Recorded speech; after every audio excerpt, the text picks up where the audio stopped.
from Juma prayers. Taqabbal Allah minna wa minkum, and may Allah accept our prayers.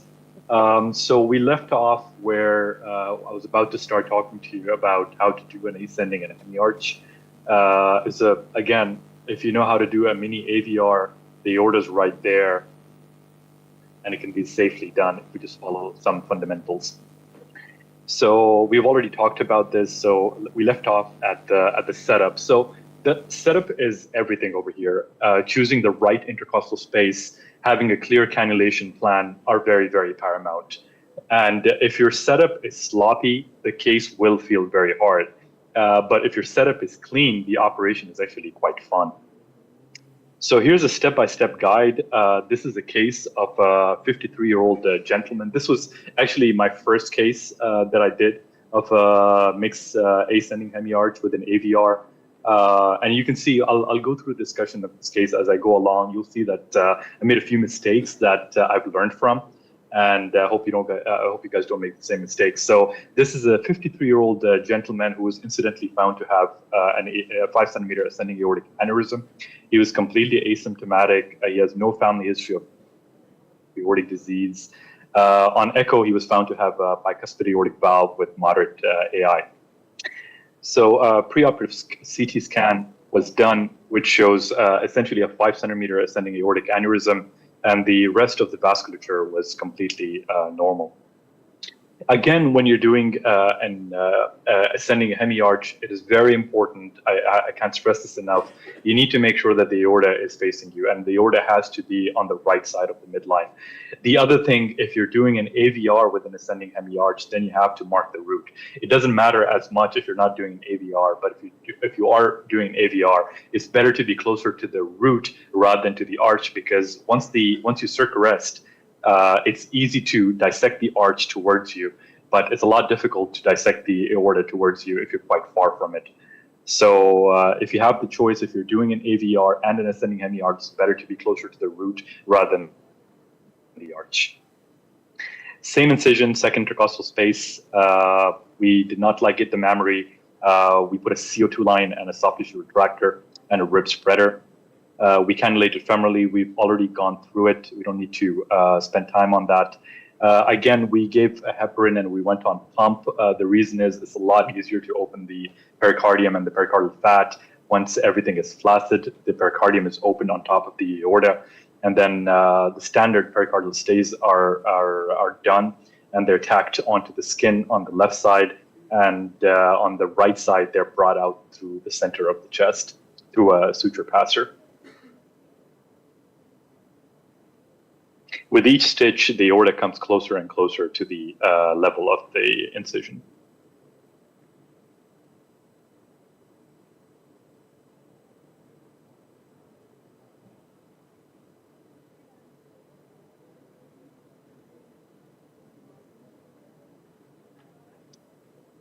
I'm sorry, I'm not sure why it's not working. Let me try again.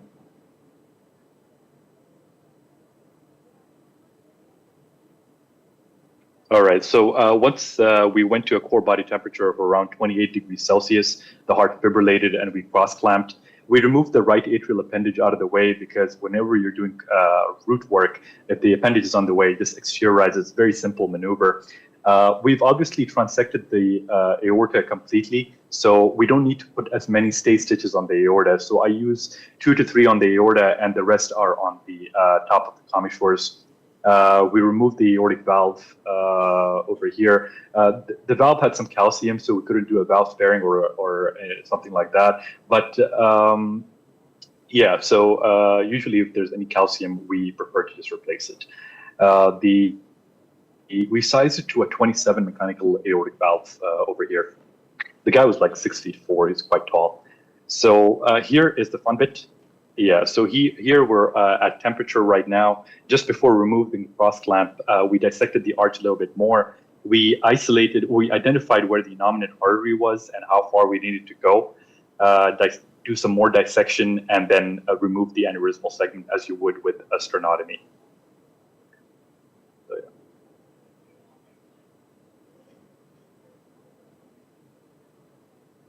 yeah. Okay, so here we use a balloon-tipped catheter to give ACP. Again, whatever you're comfortable with in your open circuit arrest cases, whether you use deep hypothermic circuit arrest only, or ACP, or retrograde cerebral perfusion, whatever you're comfortable with, stick to it. You don't need to change the way you do things. We're not reinventing the wheel over here. We're just trying to do this operation for a smaller incision. Sorry.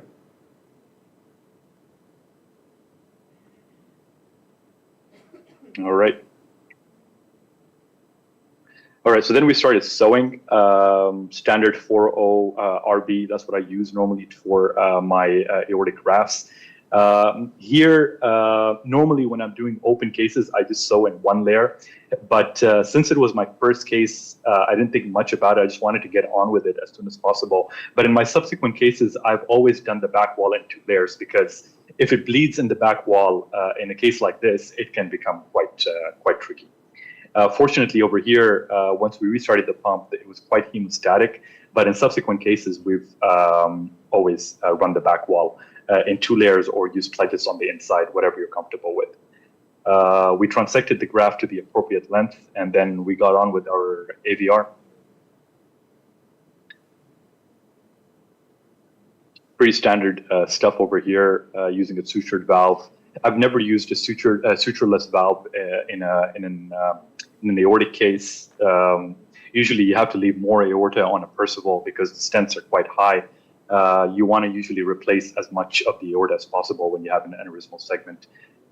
We coronated the valve down, and then we started sewing the proximal. Again, as you can see, we're using regular instruments to do this anastomosis. We did not sew the back wall in 2 layers. We did it in 1 layer. And I think it's very important to sew it in 2 layers. That's what I've been doing since then.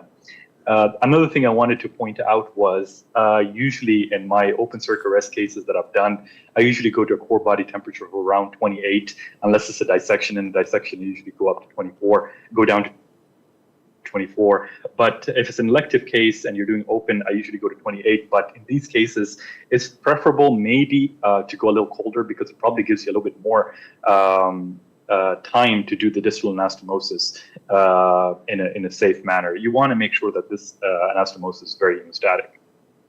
And luckily for us, in this case, it was. And then clamp is removed. After de-airing, the cross clamp was removed. The heart started to beat spontaneously.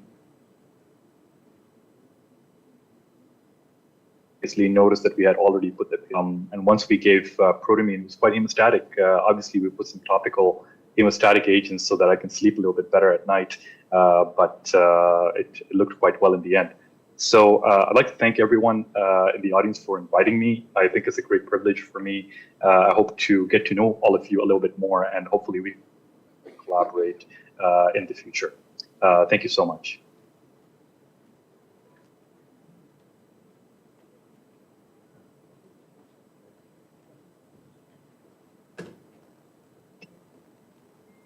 Questions from the audience, and then from our expert panelists.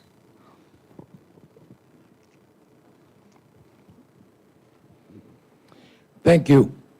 Excellent talk and excellent experience.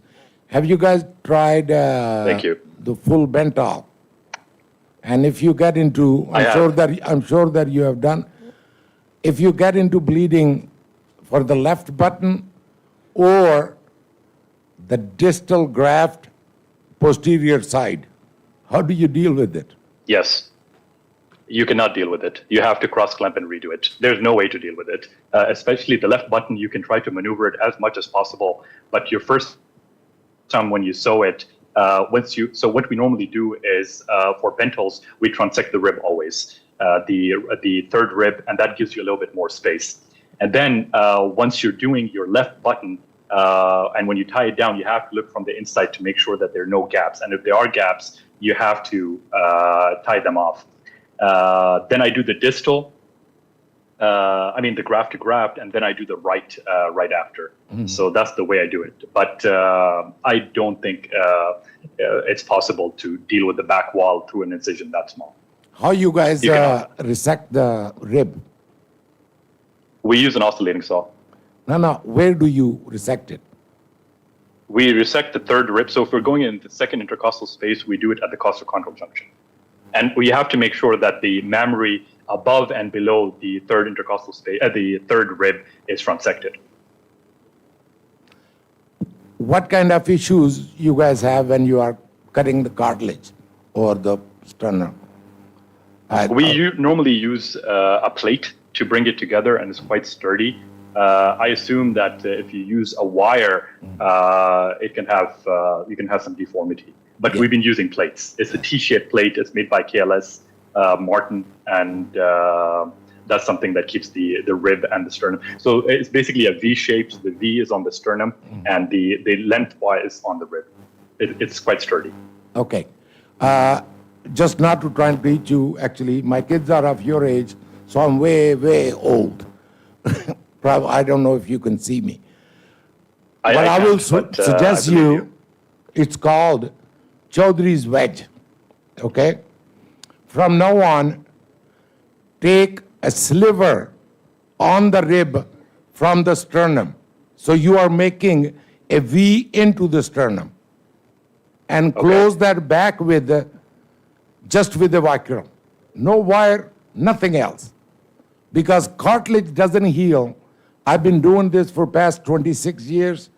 I have used those plates you are talking about, wires, special suture made with the wire and Ethibond together. Everything has been tried. These people, when the cartilage gets cut or cracked, they hurt.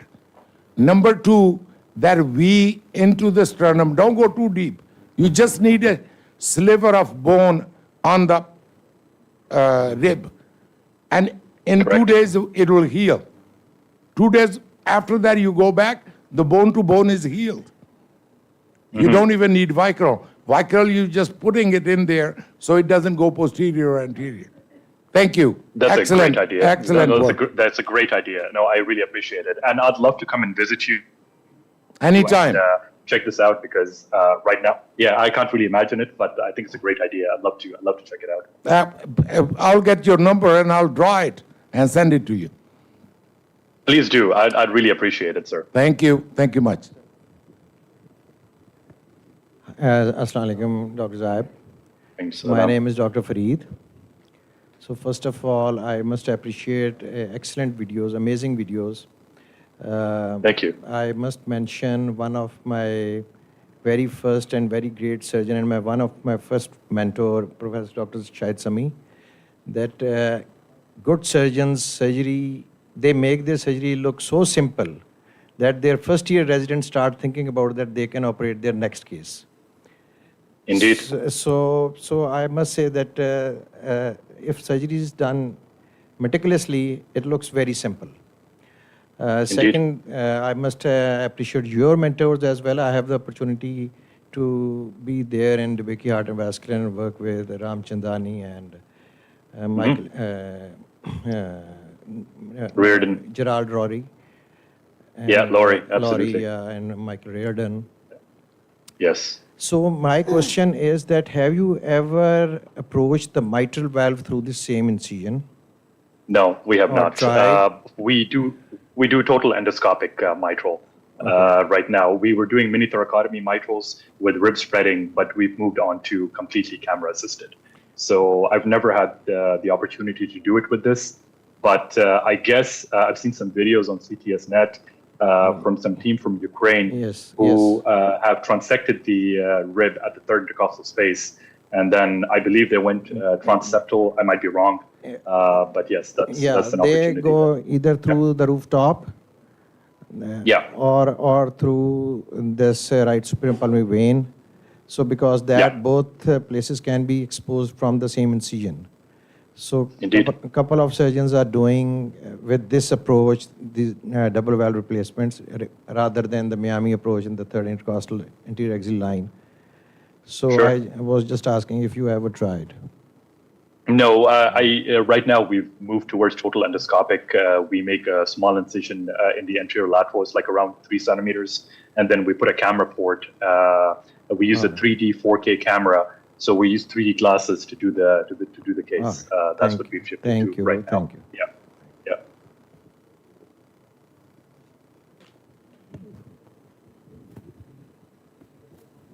And I'll strongly advise everyone to check out the videos from the recent Re-Evolution Summit. This was the first time that we did live cases, and these live cases were streamed from Germany.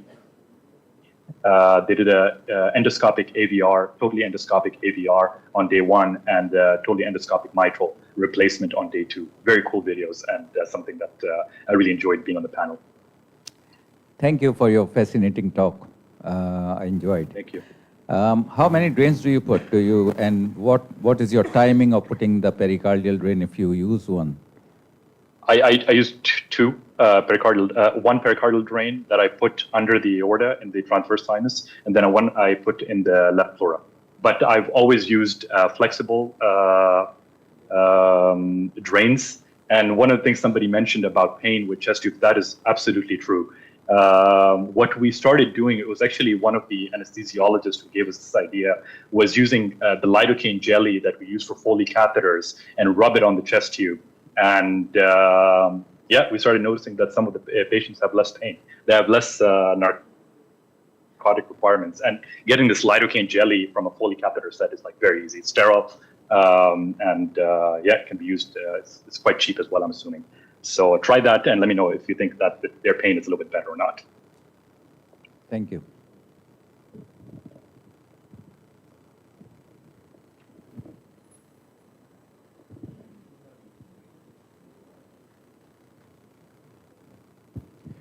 Thank you, Dr. Zia, for your time and your excellent presentation. We would be indeed in touch and would collaborate more on how to be part of those mixed conferences which you've been arranging or organizing.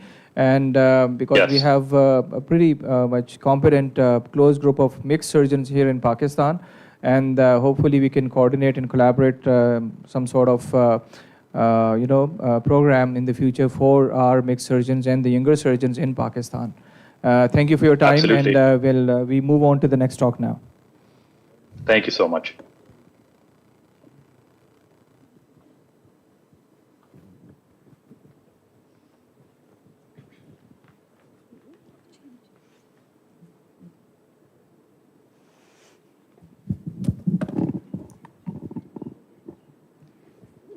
Audience, we now arrive at the question of sustainability, how to build and how to endure, to address both the architecture of a successful mixed program and the attributes of the resilient surgeon, mastery, safety, longevity.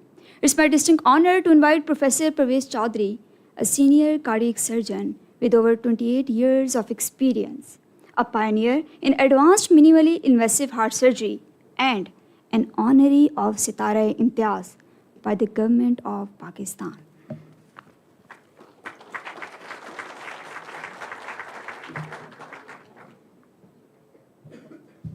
कौन सा इनमें से काम करता है बेटा?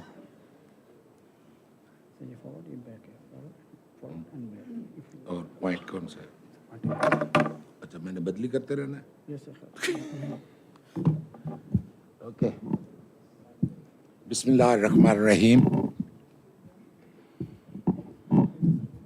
Thank you, Waqar, Tariq, Shakar, and the entire organizing team. Thank you for having me here. आप में से जुम्मा कितने लोगों ने पढ़ा है? Very good.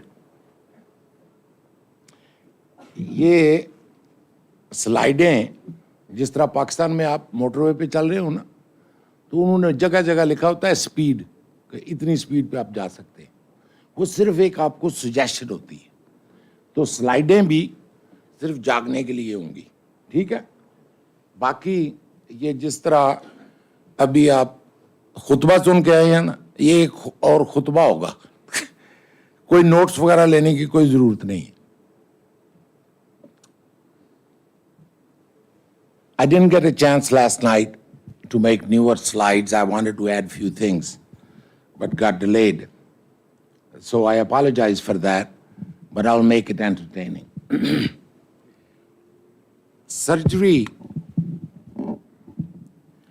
is not a butcher's shop. In a butcher's shop, he can teach his son where to cut it, ज़बा किस तरह करना है, और लोगों को किसको कौन सी बोटियां पसंद है वो बता सकता है आपको. Cardiac surgery is a discipline. It's your living. Cardiac surgeon सिर्फ वाइद डॉक्टर है. ये जब फंस जाता है तो उससे ऊपर कोई डॉक्टर नहीं होता जिसको वो कंसल्ट कर सके. अपने पार्टनर किसी को बुला ले, लेकिन वो उसी के बराबर होगा,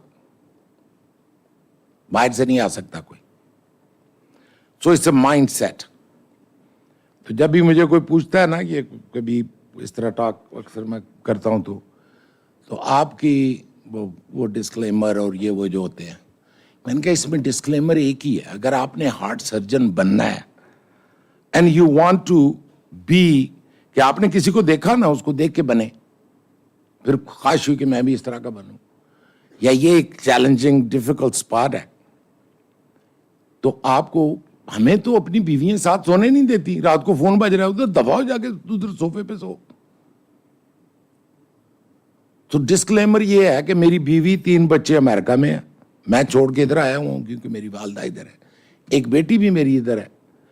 जब भी करनी होती है कॉल मैं करता हूं, तो जब उनसे पूछता हूं, वो तुसी कॉल नहीं करते, मैंने 2-4 गालियां भी साथ दे लेता हूं. तो कहते अबू जी तुसी सानू कदों टाइम दिता सी. तो आपकी लाइफ ये एक लिविंग स्टाइल है, ठीक है. लेकिन इसमें सुबह से मैं देख रहा था ना कि क्या करने हैं, कितने ग्राफ्ट होने हैं, किस तरह होना है ऑपरेटिंग रूम में. That's a concept I am going to talk. There are 3 things that must stay clear in your head, and tell that to your patient.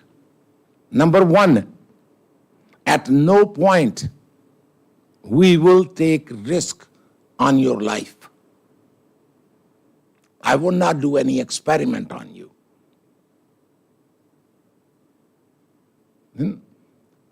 You have कोई आता गुजरा बंदा है, वो साथ है आपके, आप केस करना शुरू हो गए हैं, कोई पार्टनर आपका शो अप नहीं हुआ, या पार्टनर तगड़ा नहीं है, या आप अभी कंफर्टेबल नहीं फील कर रहे, तो आपको लग रहा है यार ये ओएम बहुत बड़ी है, मैं कर सकता हूं ये बीटिंग हार्ट पे,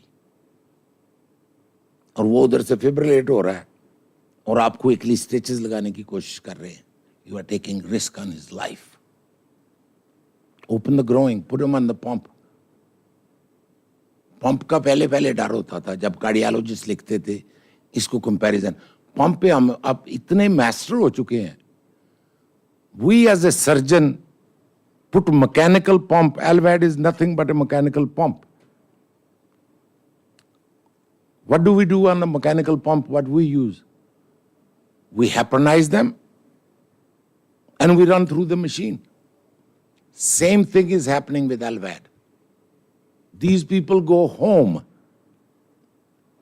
Pump अगर आपको परफ्यूजन का इल्म है या परफ्यूजनिस्ट आपका ठीक है, आपको होना चाहिए. वैसे तो मेरी पूरी परफ्यूजनिस्ट की ट्रेनिंग है, मैं एनेस्थीसिया रन कर सकता हूं. You are the team leader in that operating room. You can expect कि ब्लड प्रेशर ड्रॉप हो रहा है तो ये एनेस्थीसिया वाले की जॉब है. ब्लड प्रेशर उसका घर पर तो नहीं ड्रॉप हो रहा था, आप कर रहे हो तो हो रहा है ना. या इनफ्लो में मसला है या आउटफ्लो में मसला है. So help your anaesthesiologist. Always encourage your anesthesiologist. Your anesthesiologist is practically your wife. सिर्फ ये है कि वो आपसे तगड़ी है, उसने कभी भी पेशेंट से जाकर बात नहीं करनी, वो आप नहीं करनी. वो आपके फारग होने तक कपड़े पहने अगर पेशेंट मर गया ना, वो घर भी पहुंच चुका होगा. उसको कॉल करके पूछो ना यार ये क्या हुआ, किधर हो, आओ ना यार फैमिली से बात कर ले. वो सर जी मैं तो घर बैठे है जी.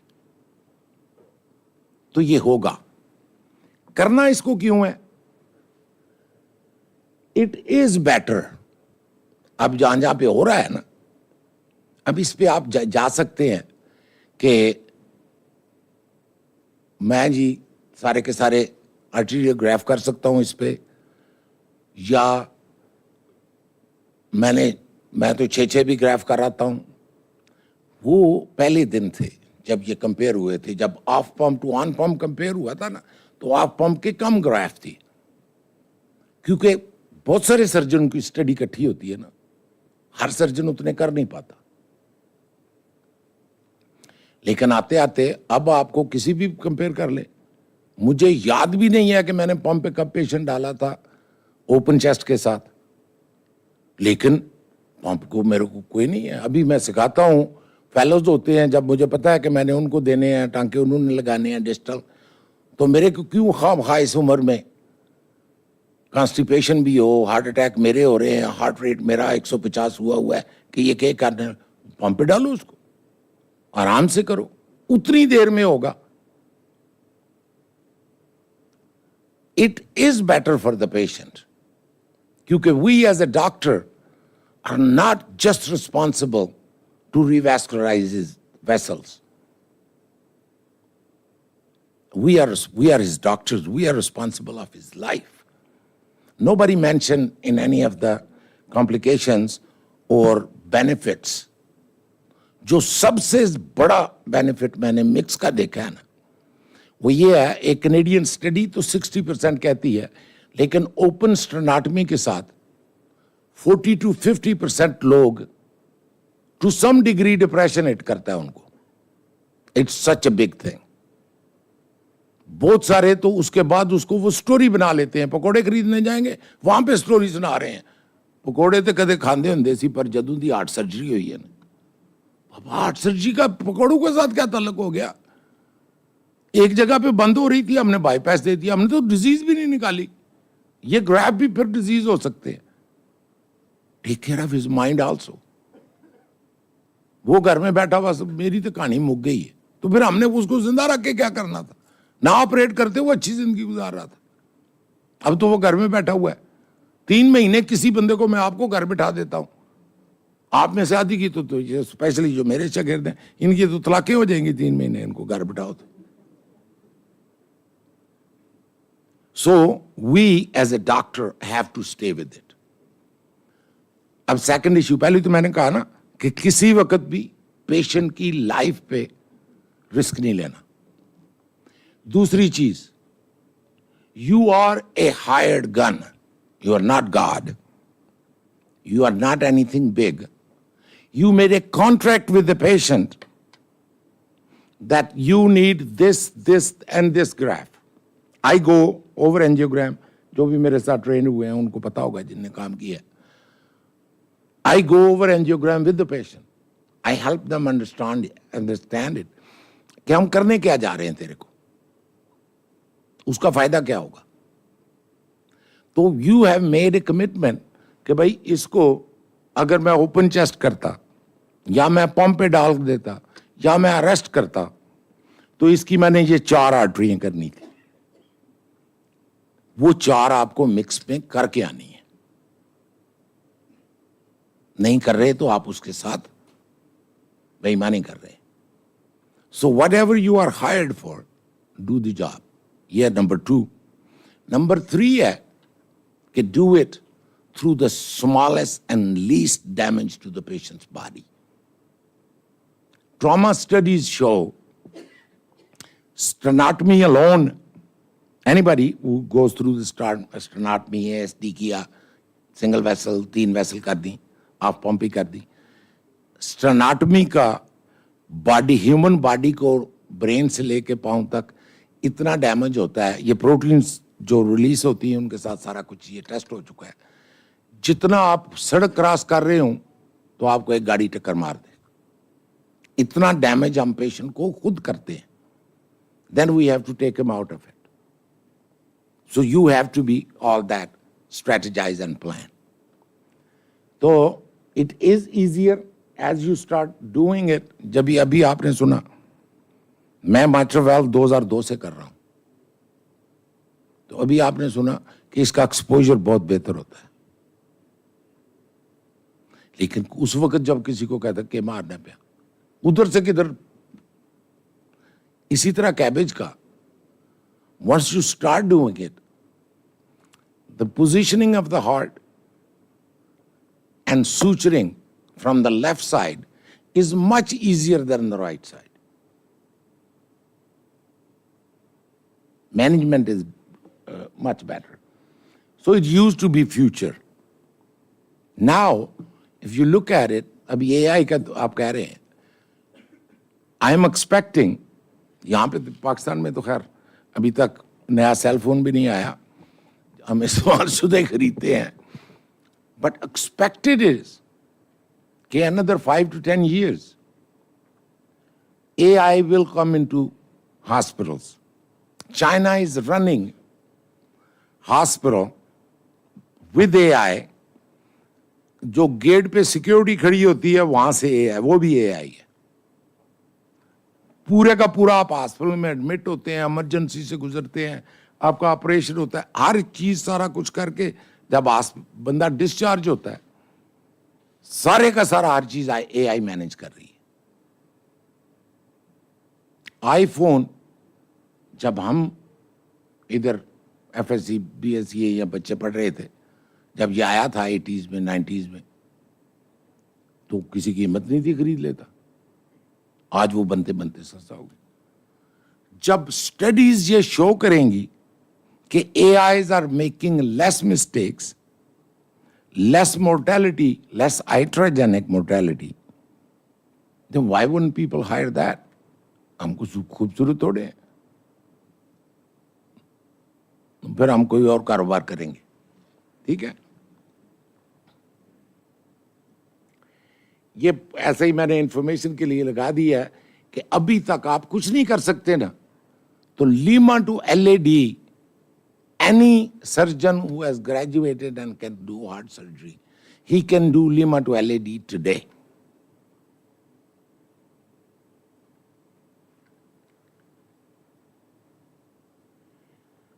It's easier compared to open. It's easier, it's faster. I take less than 3 hours to do 3 grafts with femoral cannulations, और fellows मेरे memory वगैरह ले रहे होते हैं, मैं बैठा होता हूँ। We start at 9 o'clock on morning case, 12 o'clock second case. We do it every day. But it will not be your first day. It will going to take time. मेरा ये ऐप, ये 2002 में एक्चुअली मैंने ये सीखना शुरू किया था, 2005 से मैं कर रहा हूँ, 2010 से मैं कैबेज सिखा रहा हूँ, 2005 से 8 से मैंने वाल्व वगैरह सिखाने शुरू कर दिए थे। So I been into minimally invasive ever since. अभी मुझे याद नहीं है कि कब मैंने स्टर्नम किसी की खोली थी, सिवाय इसके कि मैं अभी तो मैंने वो भी बंद कर दिए कि हेल्थ कार्ड मैंने रखा हुआ था। एक तो ये जानने वाले गरीब लोग आ जाते हैं कि इनका कर दो, दूसरे मेरे पास फेलो, मैंने यहाँ पे आके जब फेलोज लेने शुरू किए तो आपने ये नोट किया होगा, then I started to pick up at 3rd year or after 3rd year once they have graduated. Because to go into mix, what is your rescue? Your rescue is open chest. You have to be comfortable with that.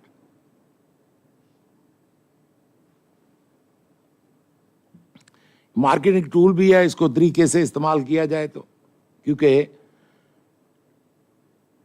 Patient has to understand it. एक patient आज surgery करवा के आपसे 3 महीने घर बैठ के, अल्लाह ना करे उसका स्टर्नल मून में इन्फेक्शन हो जाए, तो 3 महीने के बाद मैंने अमेरिका में मेरे पेशेंट्स को सड़कों पे मांगते देखा है, क्योंकि 3 महीने के बाद अब उनको वो जॉब ही नहीं मिल रही जो पहले कर रहे थे। अब सड़क पे जाके झाड़ू तो नहीं दे सकते, अब हालात वो लड़ते लड़ते लड़ते इस जगह पे आ गए, घर वालों ने निकाल दिया या अकेले रह रहे हैं, या क्या, लाइफ तबाह हो जाती। हमको कैंसर तो नहीं ट्रीट कर रहे ना, हम तो सिर्फ बाईपास, गुजरांवाला से बार चले जाओ, बस बाईपास दे रहे हैं उनको। टीम, और ये टीम पे हम खत्म कर सकते हैं, अगर जो टाइम है आपने गाइड करना है। इसके आगे भी मेरे पास स्लाइडें हैं, अगर टेक्निकली अगर आप चाहें तो मैं जा सकता हूं उनमें से भी। टीम आपकी, नंबर 1 तो ये याद रखना है कि आप टीम के कैप्टन हैं, and when it gets tough in the operating room, you still stay the captain. Anesthesia doesn't take over the patient. Perfusionist doesn't take over the patient. You must know what's going on, and you must have a confidence, and you can ask yourself, what is my step back मुझे अब लेना है तो किस तरफ लेना है. हर patient पे पहले जब आप ऑपरेट करने हैं, टीम तैयार नहीं है, हर पेशेंट की ग्रोइंग एक्सप्लोर कर लो. सुबह मैं आपको बताऊंगा वो इंसिजन इस जगह पे होगी कि उसको वो पसीन. हमें सबसे बड़ा मसला होता है जहाँ पे आप इंसिजन लेते हैं ग्रोइंग की, वहां से आपको फैमिली मिल ही नहीं सकती. वहां पे होती है एसएफए, फिर आप एसएफए को कैनुलेट करेंगे, एसएफए को कैनुलेट करेंगे तो उसकी टांग मर जाएगी. अब आपने सर्जरी ठीक कर दी है, उसकी पोटेशियम कंट्रोल नहीं हो रही क्योंकि जो स्केलेटल मसल मरा है वो पोटेशियम फेंक रहा है उसके लिए. So everything has to go according to the plan and right way. उसमें पहले केसेस पे रश करने की जरूरत नहीं है. ब्रिंग ए डे, आज मैंने यही करना है. With the time you will develop it. आपकी टीम को हमेशा एनकरेज करना है कि तू ना होता तो ये आज हो नहीं सकता था. उसको ये नहीं बाहर निकल के देखे ही फिर उसको पता है तेरी जो दर हालत थी. बाहर आके देखिया नहीं है, बाहर आके उसको को कि जो तेरे साथ मरता रहा है उसको नजर भी नहीं आ रहा था तो वो उस बेचारे की कमर दुख रही है, चाय बनवा के दे उसको. Your team is the important part. Have them by in. Anaesthesiologist अगर बाय इन नहीं ना करता तो वो आपको निकलने नहीं देगा. आपके 2 कन्वर्ट होंगे, 3 कन्वर्ट होंगे ओपन, वो एडमिनिस्ट्रेशन को जाकर ओ इनको वो यार ना करे रोज ही इधर भी शुरू करो तो फिर इधर भी जाके तो फिर चेस्ट खोलते रहो. तो make him by in with you, make him your partner. Okay, I will quickly go through the slides. I'll take any questions you guys. Complications, if you guys have anything, I left this. I can go through like from going into the operating room till you take the patient to the ICU. Every step can, what complication can happen. But I'll rather you ask me that we had this complication or somebody had this complication. How would you deal with it? So then I will give you जो वो हो रहा था, जो कह रहे थे कि स्टेनोटॉमी कन्वर्ट कर दो अगर ब्लीडिंग हो जाए तो ये वो नहीं करना है. वो जो कह रहे थे ना छोटी इंसिजन से कर रहे थे एओर्टिक वाल्व या स्टैंडिंग एओर्टा, तो लेफ्ट बटन ब्लीड करे या ये पोस्टीरियर ब्लीड करे तो इसी इंसिजन को ऊपर ले जाना है, ये इन्वर्टेड एल हो जाएगा. सारा कुछ आपके सामने होगा. हार्ट को फिर भी नीचे वाली स्टेनम को कोई टच करने की जरूरत नहीं. So I have done this for so long, it has become my second nature. So ask any question that comes into or complication into your head. इससे ये चला था, बहुत ही महंगा था ये. मेट्रॉनिक ने ये इन्वेंट किया था, कितने उन्होंने तोड़े, ये किया, छोटा किया, पतला किया, मोटा किया. रोज हमें नया दे के जाते थे, रोज हम ट्राई करते थे, इसको ये करो, इसको ये करो. तो फाइनली ये हुआ. ये उन्होंने फिर पैसे बनाने थे, बहुत महंगा बिका. आजकल अल्हम्दुलिल्लाह जो बाहर बैठे हुए हैं ना आपके, फर्स्ट क्लास बना के देते हैं. जब पाकिस्तान से चीज़ कहीं से भी पाकिस्तानियों से इनसे खरीदने की करो, वो कह रहा है मैं 1 साल की आपको दूंगा और 3 लाख में दे दूंगा. चलो ਤੁਹਾਡੇ वास्ते 2.5 लाख कर देना. नहीं तू 2.5 लाख ना कर, तू 3 नहीं रख, लेकिन मैं साल नहीं 2 साल की गारंटी चाहिए. जिस वक्त खराब होगा तू आके लैके जाएगा, इनू ठीक करके देंगे या मैनू नवा देंगे. नंबर 2, इनके पास बड़े पैसे होते हैं. ये जो बनाते हैं ना, ये बहुत पैसे होते हैं इनके पास. इनको कभी भी सारे पैसे दिया करो, पहले दिए ना उसका. अब मेरा केस कोई भी ASDB में करूं, मिनिमली इन्वेसिव, कोई भी चीज 10 लाख से काम नहीं होता. उसमें इजीली हॉस्पिटल आपको खा भी रहा हो ना, मेरे हॉस्पिटल वाले इतने वो तो कहते हैं कि तुम जूते भी इधर ही उतार जाओ क्योंकि तुम तो डॉक्टर हो, तुम्हारे घर तो बहुत कुछ है ना, अमेरिका से आए हो. तो 4-5 लाख रुपए आपको इसमें बचता है. 10 लाख गोइंग रेट है मुल्क में. मैं जितने केस कर सकता हूँ मैं कर रहा हूँ। मैं 8-10 ही केस करता हूँ, 12 कर लूँ, 14 कर लूँ। जिस महीने में बिल्कुल फारग हूँ, चलो 14 कर लूँ, 2-4 दिन हफ्ते में। इस हफ्ते में 3 कर आया हूँ। अब मेरे को मैं कुछ भी नहीं करना, मुझे घर जाके बैठना है फैमिली के साथ। तो आपका है ना प्रिविलेज। लेकिन ये कहना कि पाकिस्तान में पेइंग पॉपुलेशन नहीं है, ये भी स्टुपिडिटी है। सबका इतनी हो गई, फलां हो गया है, महंगाई हो गई, ये वो सारी कैलकुलेशन की है, ईद पे उतनी शॉपिंग हुई है। तो कोई नहीं हम मर रहे, ठीक है। ये इंसिजन होगी, ये कल हम करेंगे और ये सारे टूल इधर अवेलेबल हैं। तो कल I will go through all those जब मैं ऑपरेट कर रहा हूँ। इससे हम कर रहे थे, ये मैंने रोम में इसमें की जो कॉन्फ्रेंस हुई थी ना 2017 में, ये पहली दफ़ा मैंने किया था। तो क्योंकि वो जो हम स्टार फिश लगाते थे ना एपेक्स पे, वो एक तो जगह बहुत सारी ले जाती थी, दूसरा एपेक्स को वो जब खींच लेती है तो ये कॉम्प्रोमाइज़ करती है कार्डिक आउटपुट को। तो फिर हमें पता चला कि अकेले से ही हो सकता है, फिर उसके साथ करना शुरू किया। अब हम इसके साथ भी कर लेते हैं, हम इंशाल्लाह सुबह करेंगे। आपको इस पे नहीं अब मैं जाऊंगा, ये ज्यादा वक्त हो जाएगा। आपको अगर आप ओपन कर रहे हैं ना, आप ऑफ पंप कर रहे हैं, मैं रेकमेंड करूंगा कि जैसे ही मेमोरी उतर गई है ना, आपके फेलो ने उतारी है, जूनियर ने उतारी है या खुद ही उतारी है, असिस्टेंट को राइट साइड के टेबल पे ले जाएं, आप खुद लेफ्ट साइड पे चले जाएं, ओपन चेस्ट पे सारी सूचरिंग उधर से करें, लेफ्ट साइड से। पहले दिन आपको लगेगा डिफरेंस, उल्टे दिमाग नाल सोच रहे हैं। वो 1-2 दफा आप करेंगे, उसके बाद आप रूटीन हो जाएगी आपकी कि आप करते ही उधर से। आपका ब्रेन ट्रेंड हो जाता है left to right very quickly. Anything else? कोई और चीज थी? हाँ, वो कह रहे थे MVR किया कि नहीं थ्रू द सेम इंसिजन। मेरे ख्याल में हमने तो पब्लिश भी नहीं वो किया था, डबल एओर्टिक एंड माइट्रल। तो वो भेज देना उनको, एक स्टडी देख लेंगे। उसमें मेरे ख्याल में हमने वेज का भी मेंशन किया हुआ है। हाँ, वो स्टडी मुझे उनको बुखार को कह देना, बुखार ले जाएगा, उसको भेज देगा। हाँ जी, questions? Thank you, sir, for your talk and your time. I'm sure there will be a lot of questions for Chaudhary Sahab.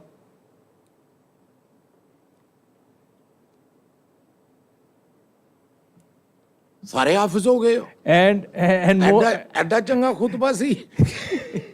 या तो सब समझ आया या कुछ समझ नहीं आया।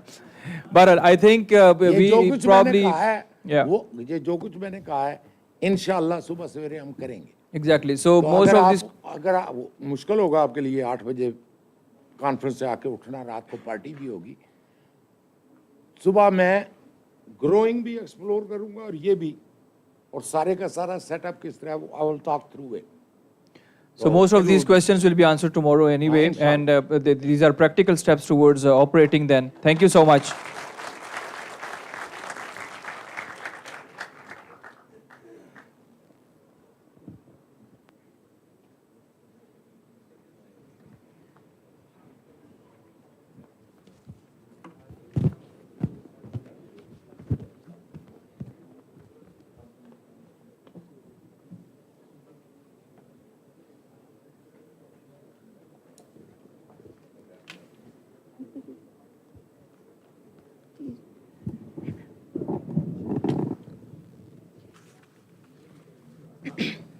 Audience, the future belongs to those who seize possibilities before they become obvious. At AFIC, that future is already operative. It's my privilege to invite Brigadier Imran Asghar, Associate Professor at Armed Forces Institute of Cardiology, to enlighten his experience on minimally invasive cardiac surgeries at AFIC.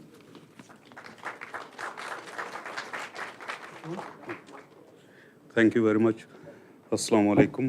वो हम अक्सर कहते हैं कि आपसे पहले ना कोई लायक बंदा नहीं जाना चाहिए एग्ज़ामिनेशन में, तो अगर मुर्शद की बजाय दादा मुर्शद चले गए हैं तो मेरा तो वैसे इधर खड़े होने वाली बात कोई नहीं है।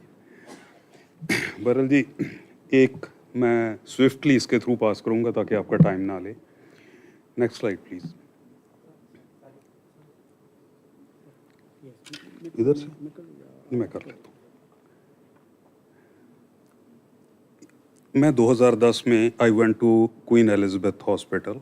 वहाँ पे हमारे साथ इटालियंस भी थे। ये हमारे फ्रेंड थे। वो जो कोने में लड़का उसका नाम था विंचेंजो चियंची। बड़ा मुश्किल सा नाम है ना। ही सेड कि जी ब्रिटिश बहुत बड़े बड़े इंसिजन देते हैं, बिग इंसिजन्स, फुल स्टर्नोटमी करते हैं, हम इटली में नहीं ऐसे करते। तो व्हाट ही सेड डिड कि उसने मुझे ये ड्राइंग करके दिखाई 2010 में। आई केम बैक और मैंने 2011 में ये जो है ना मिनिमल इन्वेसिव एओर्टिक मैंने किया इधर। गुड अबाउट 30 केसेस हमने ये किए। उसके बाद 2014 में डॉक्टर हसनात आए। उनके साथ एक थे Inderpal Birdi. He was minimal invasive surgeon. He taught us something. Then later हमने 2014-15 में हमने माइट्रल वाल्व किए। लेटर ये डॉक्टर अतीक हैं और वो परले वाले को मैं नहीं जानता।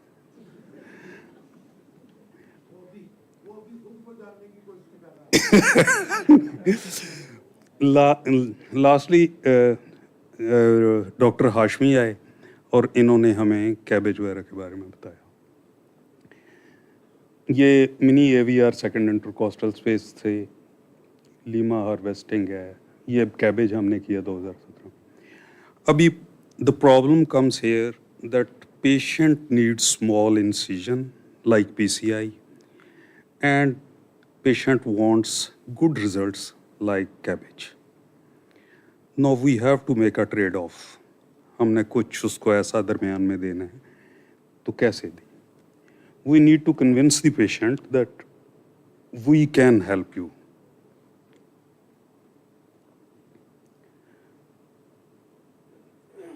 हमें उसको बताना है कि हमारी जो प्रोसीजर है उसकी ड्यूरेबिलिटी ज़्यादा है एज़ कम्पेयर टू जो PCI है। सेकंड, हम ये सब आप लोगों को पता है, इस पे मज़ीद हम टाइम का है। हमने मुतअद्दद गाइडलाइंस है जिसमें ये पता है कि जी PCI is inferior in long term जो है, उसमें हार्ट टीम की सबको वादियत पता है। लेकिन पेशेंट को एक ही बात समझ आती है that I need to have fewer surgeries और मुझे तकलीफ़ कम से कम हो।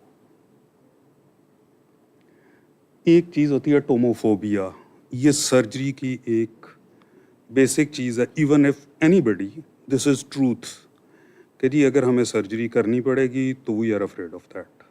हमारे ऊपर भी सर्जरी अगर होगी, we are afraid of that. हम उसको अवॉइड नहीं कर सकते। इसकी वजह से ये जो एक फोबिया होता है, इसकी वजह से PCI बहुत ज़्यादा राइज कर गई और इवन उन्होंने इनक्रोच करना शुरू कर दिया जो ज़्यादा कॉम्प्लेक्स डिजीज़ थी उसमें, चाहे उसके रिजल्ट अच्छे थे या नहीं थे, but the phobia is so big and it has been casted so much कि जी हमें उसके अंदर मुश्किल हो रही है। अब अगर हम उनको कन्विंस करने की कोशिश करते हैं कि भाई you need surgery, we should be having sufficient evidence to tell them that this is going to benefit you. We can, here comes the minimal invasive surgery. We can tell them that this is durable as well as we have small incisions. इसके ऊपर अभी बहुत evidence आ गया, मैं speed से इसमें से गुजर जाऊंगा कि जी जो मिनिमल इन्वेसिव कैबेज है इसकी सेम सर्वाइवल है और इसकी फास्टर रिकवरी है। इसी तरह ये ऑल कॉज मोर्टेलिटी जो है ये बेहतर है मिनिमल इन्वेसिव सर्जरी में। ये एक और बड़ी स्टडी थी जिसके अंदर 597 पेशेंट्स को उन्होंने MICS को लिया और उनका कॉम्प्लिकेशंस रेट्स वगैरह देखे। अभी हमने इसको कॉरोनरी आर्टरी डिजीज़ में या वाल्व में अगर हम बात करते हैं तो कॉरोनरी आर्टरी डिजीज़ में पहले देख लेते हैं कि हमारे पास ये एक स्टडी है जो अगस्त 2025 में हुई थी कि LMS के अंदर minimal invasive surgery is much better as compare to PCI।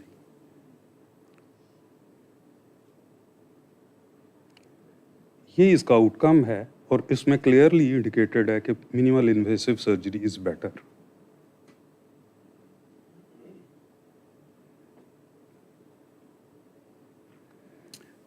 जो फुल स्टर्नोटमी से मिनिमल इन्वेसिव का अगर कंपेयर किया जाए तो इसमें हमारी सारे पैरामीटर्स बेहतर हैं, स्वाय इसके कि द टाइम जो है वो हमें ज़्यादा लगता है सर्जरी के दौरान, और इसको हम अनस्टेबल पेशेंट्स में अवॉइड करना चाहिए। वेल्व्स के लिए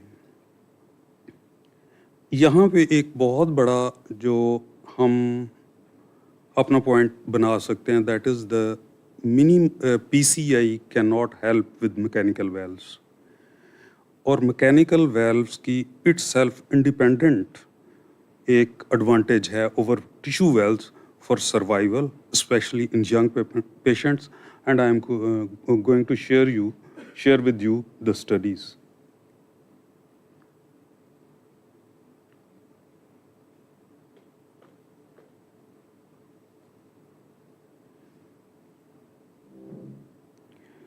Bioprosthetic valves group had greater likelihood of reoperation. We all know that they degenerate. We should lead to reassessment of current pattern used in choice of valves for patient less than 70, क्योंकि it is known that mechanical valve is better for survival. Mechanical valve में freedom for reoperation is 95% over 18 years as compared to tissue valves. Young patient में ज़्यादा बेहतर है। अब इसको आप टैवी के साथ कंपेयर करें। हम सिंपल इस चीज़ को मैनेज करके कि जी मैकेनिकल वेल्व वो नहीं डाल सकेंगे, we can make them towards us. ये कॉम्प्लिकेशन है टैवी की जो मैकेनिकल वेल्व या टिश्यू वेल्व सर्जिकल में नहीं होंगी।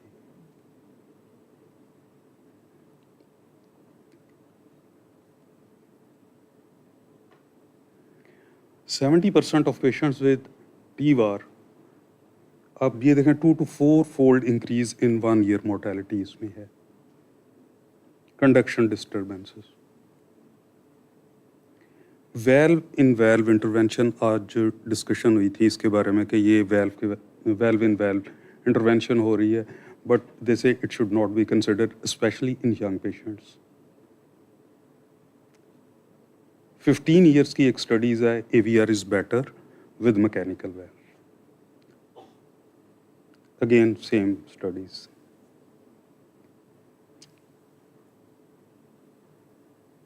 पेसमेकर का इंसिडेंस सर्जिकल वेल्व सर्जरी में कम है as compare to TIVR।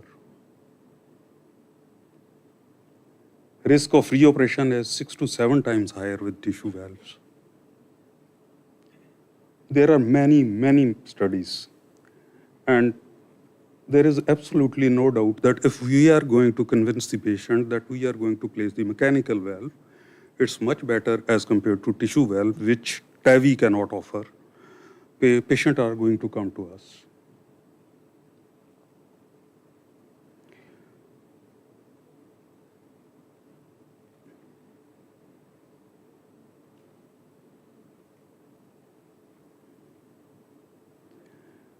MICS के बहुत फ़ायदे हैं, हम पहले भी डिस्कस कर चुके हैं।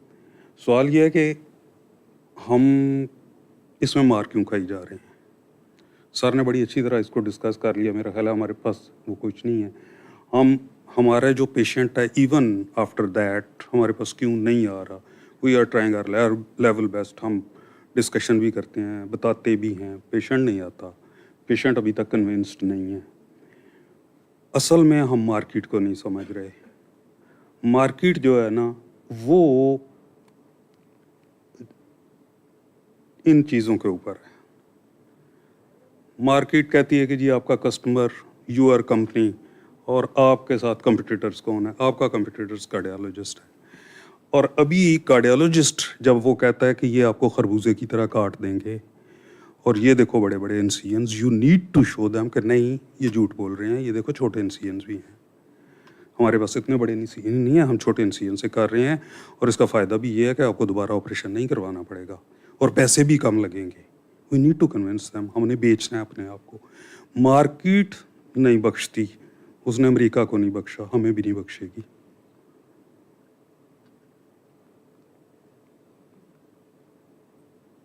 ये क्या हो गया?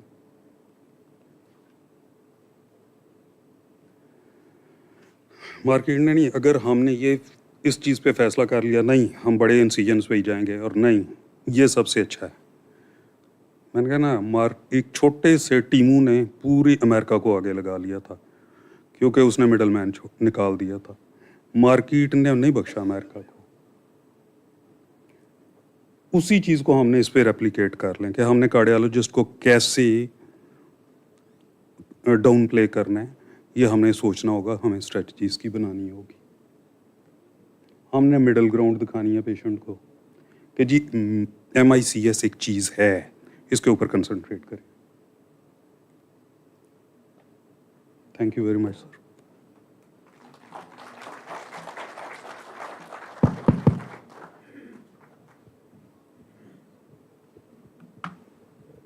Assalamu alaikum, sir.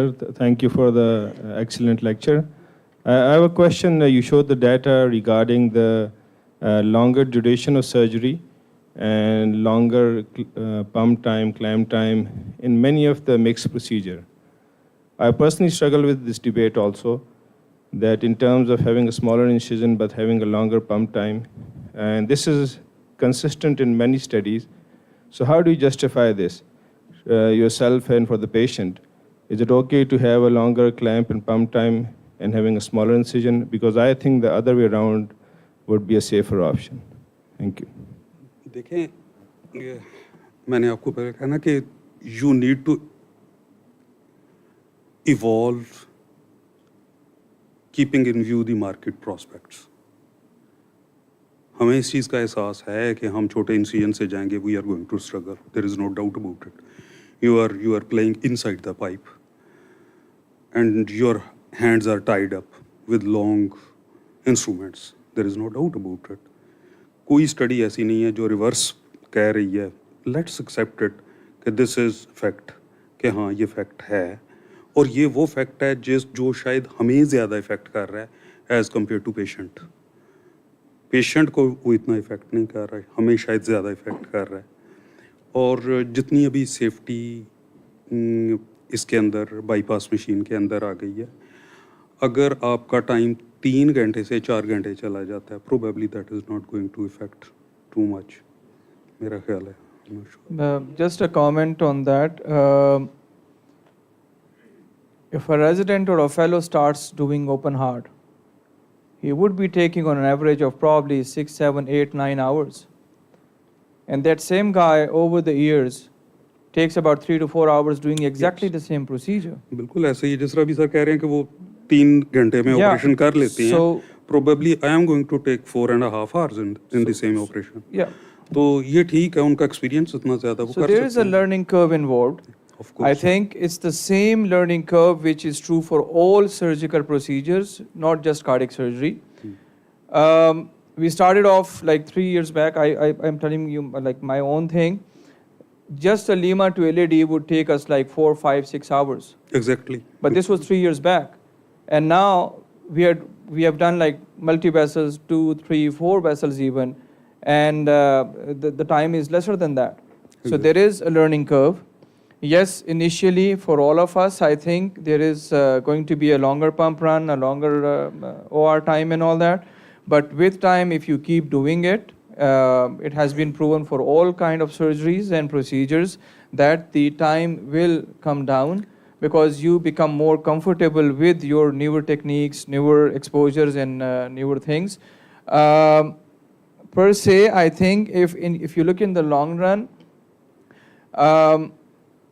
bypass run or even the clamp times have lesser impact on long-term outcomes. In the shorter outcome, yes, maybe, because increased risk of exposure and pump runs and transfusions and bleeding and all that. But I think in the long run, as sir mentioned, that the durability of the procedure, the Lima to LAD, mechanical valves, I think that is the crux of the story which is keeping us still in the market, and we can still sell those.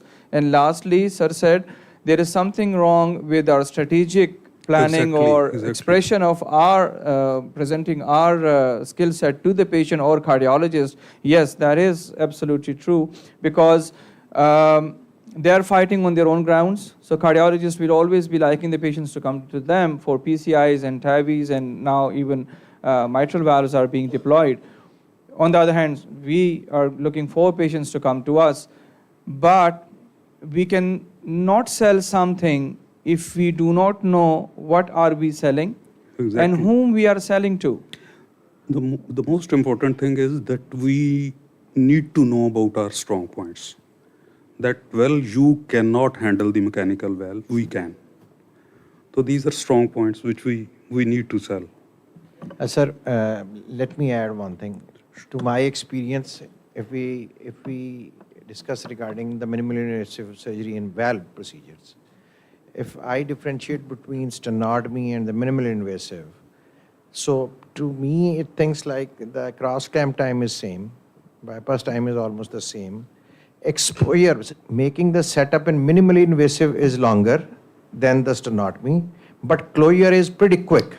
As soon as you take off the clamp, so it takes 20 minutes to just there, because there is lesser cutting, small space to close rather than putting the wires and drying everything.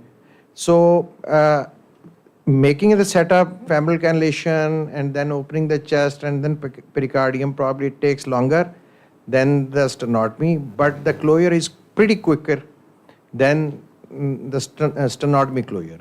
So eventually, once you get trained, the time start decreasing, the operating time start decreasing. That's my. अगर मान भी लिया जाए, चाहे ठीक है, जब आप मिनिमल इन्वेसिव करेंगे, सेम टाइम आप ओपन सर्जरी भी कर रहे हैं, तो आप ओपन सर्जरी में फिर भी फास्टर होंगे. आप उसको ओपन सर्जरी को मिनिमल इन्वेसिव के साथ नहीं हम वो कर सक रहे हैं.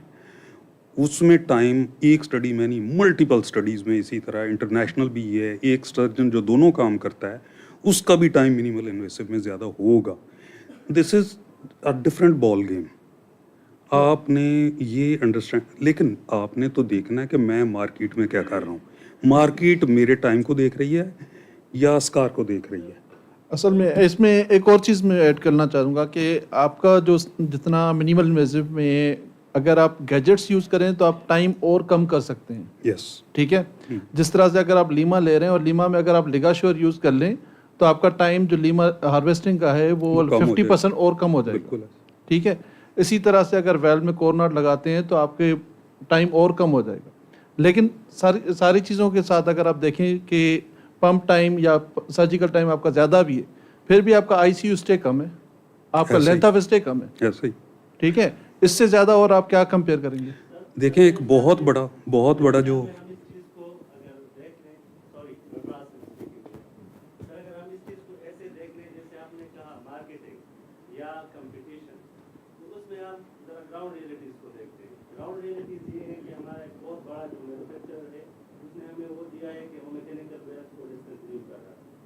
बहुत अच्छे मैकेनिकल वेयर बना रहा था. तो we are training here to convince them not to discontinue.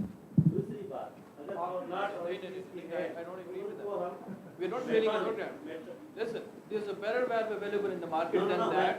There are multiple valves available than that. If one valve or one company discontinues, that is not stopping us.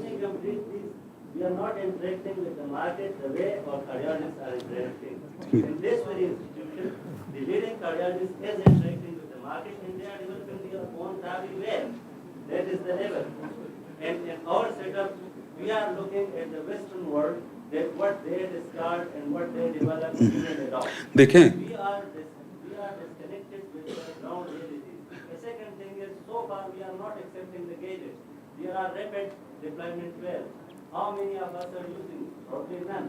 There are many gadgets like he mentioned, Peshawar or the coronary for 6070 passport. We are not adapting. Probably we have to adapt. We are actually acting on there, but we are cutting down the cost.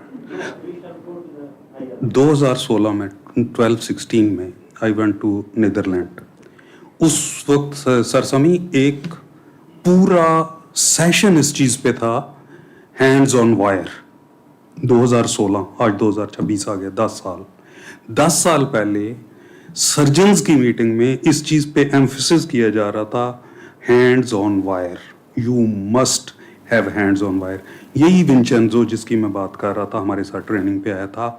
He said कि हम जब तक 200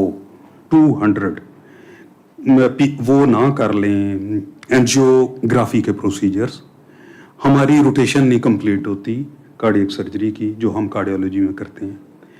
हमने खुद छोड़ा है. We left our self. Who said कि जी we can not do TAVI.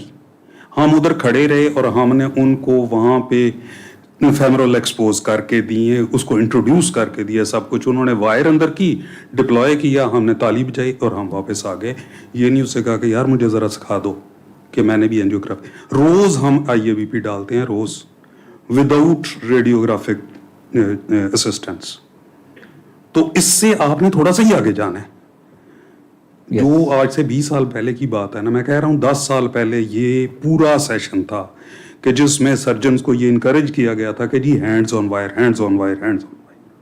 हम लेके गए. एक चीज़ पे जो मेंशन करूंगा and doctor Sami will comment on that, because sir आप उसका पार्ट थे जब इनिशियली वैल्व्स अवेलेबल नहीं होते थे और आप लोगों ने एक इन्वेंट्री बना के और पूरे पाकिस्तान वैल्व सप्लाई करना शुरू किए थे. द सेम थिंग इज, देखिए, कॉस्ट कटिंग तब होती है जब यूटिलाइजेशन ज़्यादा हो. ज़्यादा, बिल्कुल. अगर इस वक्त पाकिस्तान में सिर्फ 2 सेंटर्स कोरनॉट यूज़ कर रहे हैं या एक सेंटर लिगाशोर यूज़ कर रहा है और बाकी 90 सेंटर्स नहीं यूज़ कर रहे, उसकी कॉस्ट कभी भी कम नहीं होगी. कम नहीं होगी. सही. ठीक है जी. अगर हमें कॉस्ट कटिंग पे काम करना है या हमें सस्ता चीज़ अगर चाहिए, we have to increase the number of cases and its utilization. Like अभी मैं सर से रिक्वेस्ट करूंगा सर, आप वो वैल्व अगर आप शेयर कर दें कि पाकिस्तान में वैल्व अवेलेबल ही नहीं हुआ करते थे लगाने के लिए. कोई कंपनी तैयार नहीं थी अपनी शेल्फ पे वैल्व रखने के लिए. And that's how our senior mentor sir लोगों ने उसका मैकेनिज्म डिवाइस किया and made it easy for everyone. जी, thank you very much Tariq, thank you very much Imran Sahab, very nice talk. Just stay there. Sir. The argument which I have heard today are the same argument that when I was under training and doing general surgery, the laparoscopy was creeping in for cholecystectomy and people were arguing that open procedure is better. Today you see that laparoscopic cholecystectomy has taken over the open cholecystectomy. So what we are arguing today, it reminds me the same time. Exactly. Okay? I think if you ask your R1 or R2 to calculate his time he takes in taking an IMA as a conduit, and then after 5 years, how much time he takes for taking the IMA, there is going to be difference. So the more you do, there is going to be a learning curve in everything, and that learning curve only comes with time. You overcome the hurdles, you know what to do, you exactly know where to go, and you develop the conduit very quickly. The same thing with any new procedure you are learning. Laparoscopic surgeon used to take longer. At one time when laparoscopic came, the stores and other people came to show it to our surgeon, and while one cholecystectomy was done, we had completed 2 open cases at that time. Now you can see what Reverse how the word turn around. So you can argue and keep on arguing, but the fact is that technology is there, Yes. and we have to Grasp adopt it. that with open arms. बिल्कुल. अच्छा, अब मैं जब पाकिस्तान में मैंने कदम रखा 1998, you can count surgeons on fingers. It's very heartening to see that there are so many surgeons just sitting in this room, which I cannot count. तो उस वक्त my perfusionist and manager came and said कि हमारे पास एक tissue valve रखा है, उसको use कर लें। मैंने कहा क्या मतलब यूज़ कर लूँ, एक ही वाल्व है। कहता है हमने ख़रीदा है, और उस ज़माने के अंदर when we were doing bypass in 1,90,000 in places like AKU, वो वेल्व जो था वो 2.5 लाख का था, टिश्यू वेल्व बैक्स्टर का। एंड आई सेड कि क्या प्रॉब्लम क्या है। कहने लगे ये हम बाहर से मंगाते हैं, इंपोर्ट करते हैं, बहुत कम यूज़ होता है, इतना महंगा होता है, तो इसलिए कोई यूज़ नहीं करता। सो 3-4 months लेटर यहाँ पर इस्लामाबाद में कियानी साहब थे, मैं था, रहमान साहब थे, और हम लोग कोई 10-12 सर्जन थे जो पूरे पाकिस्तान में प्रैक्टिस करते थे। हम लोग वी गॉट टुगेदर। मैंने कहा ये टिश्यू वेल्व का क्या स्टोरी है। कहने लगे बस वो एक ही आदमी मंगाता है और वो कहता है कि आप लोग इस्तेमाल नहीं करते हो, मेरा ख़राब हो जाता है वेल्व, क्योंकि वो उसकी शेल्फ लाइफ बहुत कम होती है, तो इसलिए प्रॉब्लम होती है। मैंने कहा कि आप टिश्यू वेल्व इस्तेमाल करना चाहते हैं? तो सबने कहा इस्तेमाल करना चाहते हैं अगर मिले हमें सस्ता। मैंने कहा अच्छा मैं ऐसा करता हूँ कि तमाम पूरी ट्रे ऑल साइजेस AKU में बेस करता हूँ, सस्ते से सस्ता। एक बात की आप मुझे गारंटी करें कि we will across the country use 1 valve. सबने कहा ठीक है। हमने बात की, वो जो वेल्व 2.5 लाख का मिलता था हमें उस वक्त 65,000 का मिलने लगा। ठीक है। और आई सेट अप अ ट्रे, और PIA वालों ने हमें फ्री सर्विस प्रोवाइड करनी पड़ी, देनी शुरू की। AFIC को ज़रूरत होती थी तो वो ट्रे मेरा आदमी जाकर के कार्गो सेक्शन में छोड़ता था PIA में, और सुबह को मिल जाता था। AFIC को फिर वापस आ जाता था, रिप्लेनिश हो जाता था, फिर कभी लाहौर जाता था वो सेट, कभी कहीं जाता था।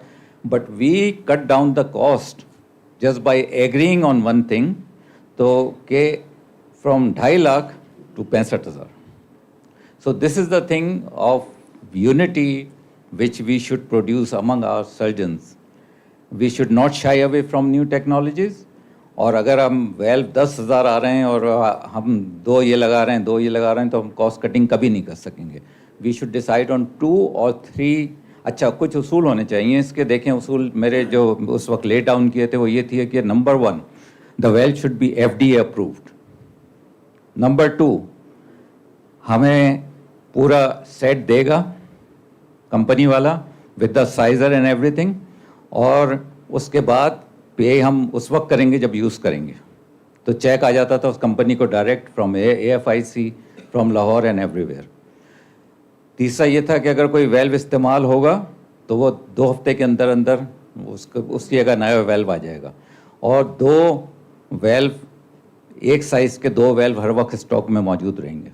We worked on that and अल्हम्दुलिल्लाह वी प्रोड्यूस रिजल्ट।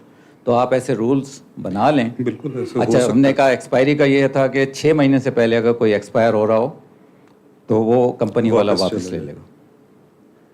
तो यू हैव टू मेक दो sort of rule and you have to work as a community. अगर हम अपने साइलोज में अलग अलग काम करते रहेंगे तो फिर ये चीज़ नहीं अचीव हो सकती।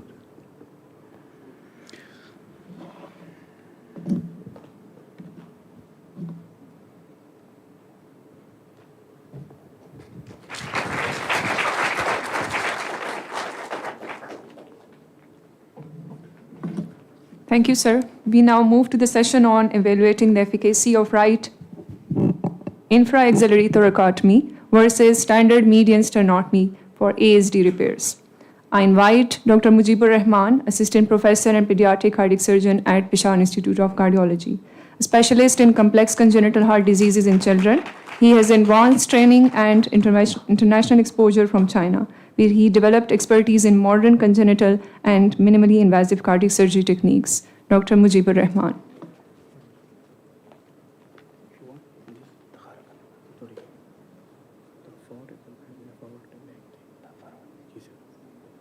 Bismillahirrahmanirrahim. Respected teachers, seniors, and dear colleagues, Assalamu alaikum and good afternoon. Thank you for being here this afternoon. This is Dr. Mujibur Rahman, Assistant Professor, Congenital and Pediatric Cardiac Surgeon, PIC. I'm here today to talk to you about evaluating the efficacy of right vertical infra-axillary thoracotomy versus standard sternotomy and simple atrial septal defect repair.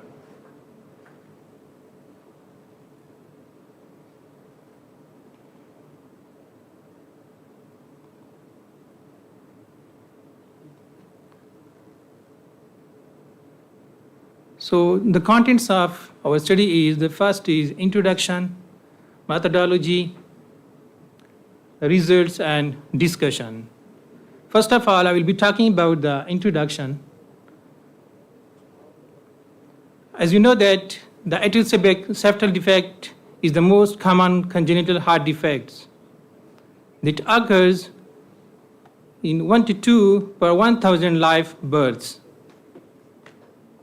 And the management, the treatment, the standard treatment for the ESD repair is the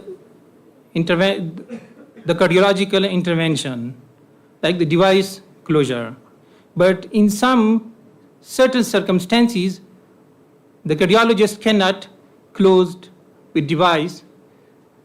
Like if some patient is having the deficient REMS or some associated anomalies like tricuspid valve regurgitations or mitral valve regurgitations or other congenital cardiac defects. So after that, the surgical indication is provided, and the most standard is the median sternotomy. Median sternotomy is the traditional and excellent one with excellent results, but there is pros and cons for everything, and it leaves a very significant scar. As you know that sometime if the sternum get infected, especially in small kids, so the patient, like the whole family, looks like they're dying with the kid. Because if there is a hole in the heart, the family, like, they don't see, they don't worry, but they just think that there is a hole in the heart. But if the sternum get infected or dehiscence occur, so they get too much worry about the kid. So the researchers and experts discovered new techniques. There are multiple minimal and invasive techniques, but I have found the most appropriate, the right one, vertical infraaxial thoracotomy, which is superior than the anterolateral, posterolateral, submammary, and supramammary incisions.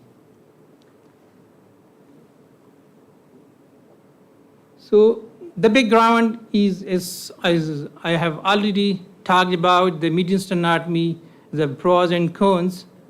It leaves a very big scar. Sometimes it can get hypertrophied and keloid formation and wound dehiscence, infections, and the most important nowadays, the cosmetic effect. So I have seen that, and I have studied the literature, that 35% of the patients with sternotomy are not satisfied with the scar.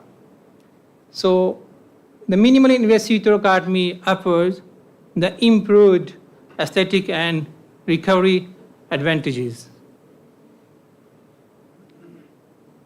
And the right vertical infraaxial thoracotomy avoids the sternum and breast, and reducing the cosmetic and developmental complications, especially in young kids, because especially in young female, if we do the submammary or anterolateral, at that time that will be okay, but after 10-15 years, there will be a breast deformity, and sometimes the breast atrophy can occur. And if I have read in the literature and reported, if we do the posterolateral thoracotomy, the many experts and researchers have reported the scoliosis as well. But I have read about the right vertical infraaxial thoracotomy. I didn't see any significant complications. That's why I chose to do the congenital procedures via right vertical infraaxial thoracotomy. So my study aims to compare the right vertical infraaxial thoracotomy with median sternotomy in terms of safety, efficacy, and cosmetic outcomes. Although it's a bit smaller study, it was a start of my career. So at the end, you will see that how many I did and what's my future planning. So the objective is to compare the clinical efficacy of right vertical infraaxillary thoracotomy with median sternotomy in simple atrial septal defect repair, to evaluate the early postoperative outcomes in terms of ICU stay, ventilation time, hospital stay, and the drainage and perfusion requirements, and to assess the complication rates and safety profiles associated with both of the procedures, to analyze the cosmetic outcomes and their potential psychological impact, especially in children and adolescents. So this is a retrospective study. I have recruited all the patients from Peshawar Institute of Cardiology, and the study duration is 1 year. So the sample size is a bit smaller. As I told that it was the start of my career. That time I collected the small data and published a paper as well. And total 72 cases, 36 in right vertical infraaxillary thoracotomy, and 36 via standard median sternotomy. So this is I wanted to explain my approach. I usually do the 3 to 4 centimeter right vertical incision in the midline. Then I don't divide the serratus interior. I just divide along the direction of its fiber. Then I enter the chest through the fourth intercostal space. Then I put the stay suture in the pericardium. As in the morning, sir was telling that if you put a good pericardial stays, the heart will be in front of you. And the median sternotomy is the traditional one. So the inclusion criteria, I had included all ages of patients, and the diagnosis is just a simple ASD. And the records of I have included those patients whose records and procedure and follow-up report noted. So the exclusion criteria, if someone was having the comorbidities, I didn't include, and allergies and major previous surgeries, cardiac surgeries. So I have used the SPSS version 27 and the descriptive statistics, mean standard deviation and frequencies, and differential statistics. So we have used the chi-square test, and the p-value, if it's less than 0.05, then it's considered significant. So these are the results. The total sample size is 72, 36 in RVIT, and 36 are in SMS. The mean age, initially, because I was in the beginning of my career, so I chose the small age and weight less than 30 kg.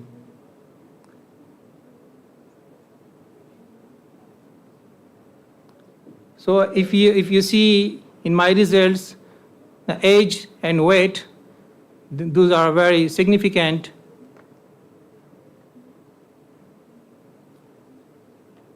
And this is the very wonderful thing that I wanted to show, that especially the drainage.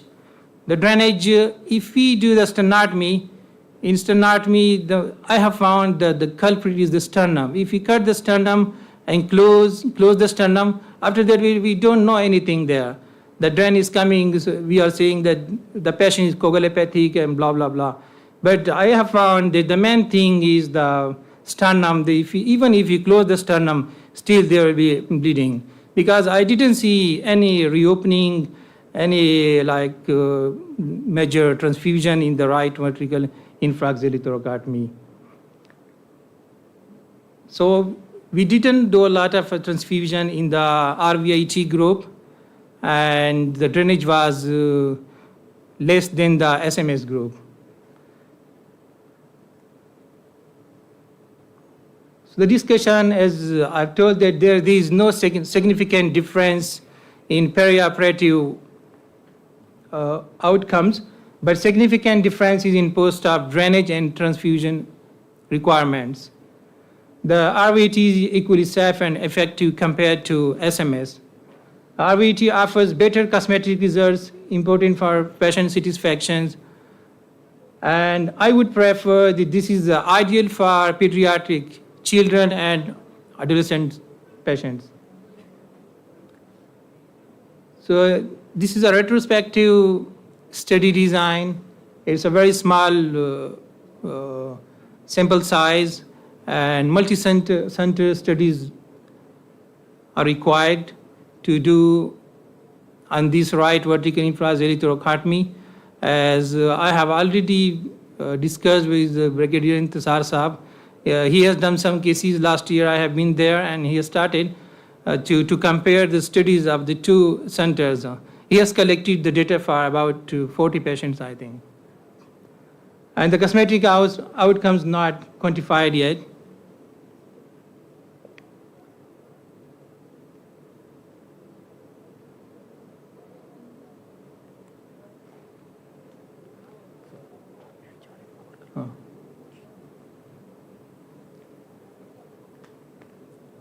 So the recommendation is consider RVT as a preferred and the standard option for ASD repair in pediatric and adolescent patients. Conduct multi-center prospective studies with larger sample size to validate and generalize the findings. Include objective cosmetic scoring tools in future studies to quantify aesthetic outcomes. Invest in training and resources to standardize the RVIT as a safe, reproducible technique in congenital cardiac surgery. This is a very important thing. Actually, I have seen that in the younger surgeons, like we usually don't invest in ourselves.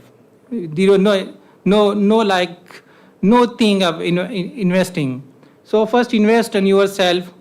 If you don't invest, if you don't get to Abrar in Pakistan, we have many experts in Pakistan as well.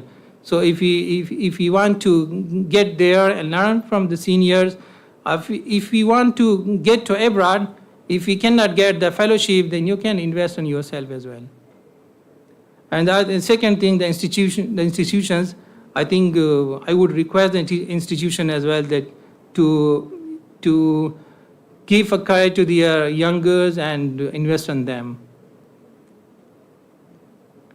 So this is the ongoing research and institutional researches. I have completed around 240 plus cases via right vertical infracellular thoracotomy. This is not just ASD, VSD, and complete ASD, transitional AVSD, and mitral valve repairs. I'm usually doing the mitral and aortic valve repairs.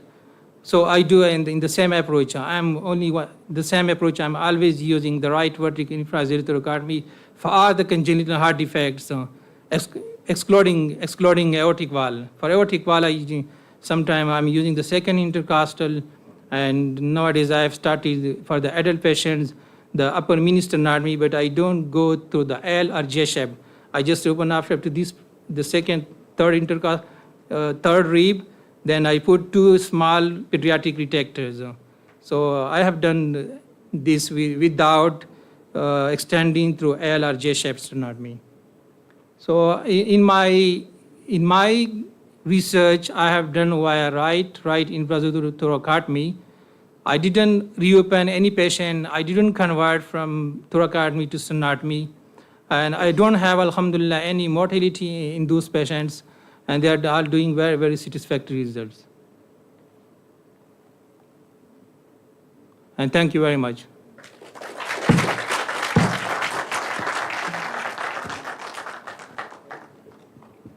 I think, Mujib, I should be the first one to congratulate you. I think you have done a wonderful job. Thank you very much, sir.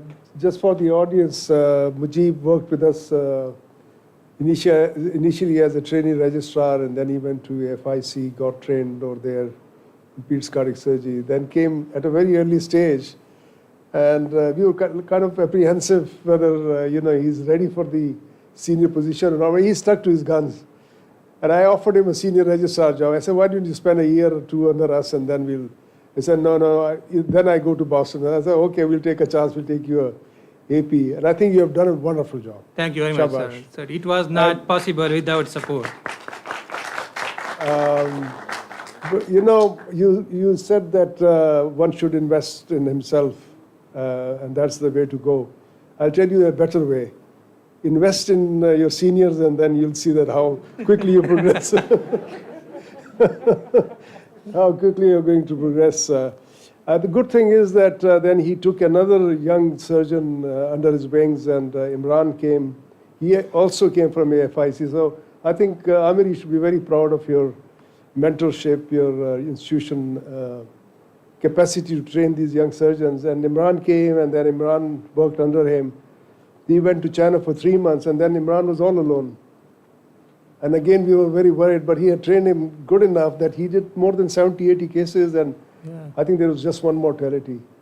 And I think you're doing a super job. Thank you. 240 cases, you should write it up. Yeah. I collected the data and we'll publish very soon.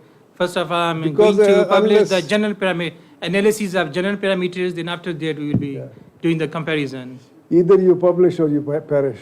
If you don't publish, nobody will know what kind of work you're Inshallah, doing. we'll publish. And that's for all the young surgeons. You must publish. Yeah. Well done. Shabash. Thank you, sir. Thank you. Dr. Mujib, thank you for a good presentation. I have a question and 2 comments. Sir. The question is this a one person, one surgeon experience? It probably is. Yeah, one person, one surgeon. The comments are that the 2 groups that you talked about, and you were very honest about it, they're not matched because of the weight and height, weight and age.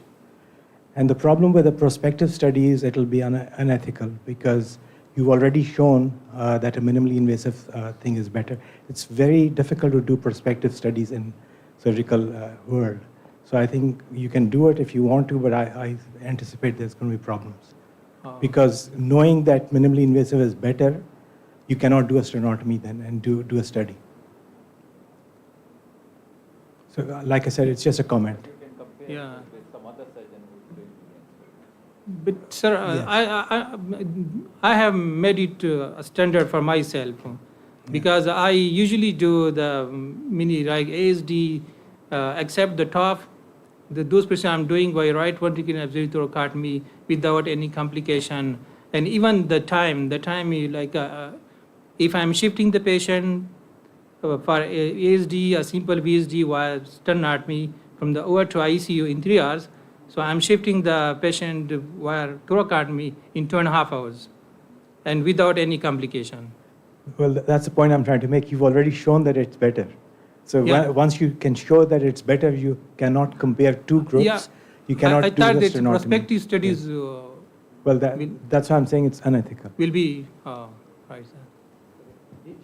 Did you modify your cannulation technique also, or it's the same? Is the same. I'm using the same traditional equipment. But in aortic cannulation, we'll be struggling a bit. And secondly, the IVC, because if we go through the 4th intercostal space, so IVC is a bit far, but first we will put the SVC cannula, go on palm, then after that, the IVC will be in front of us. But as in the morning, Yasser Saab said that the good pericardial stays is a very wonderful tool to bring the heart in front of us.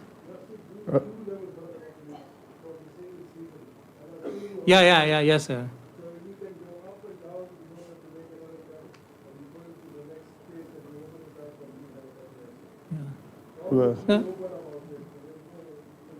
Yeah, sir.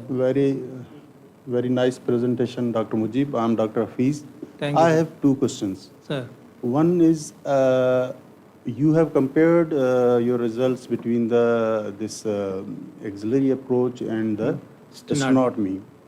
What do you expect when you compare same results in patient who underwent through operation through axillary approach or lateral mini thoracotomy?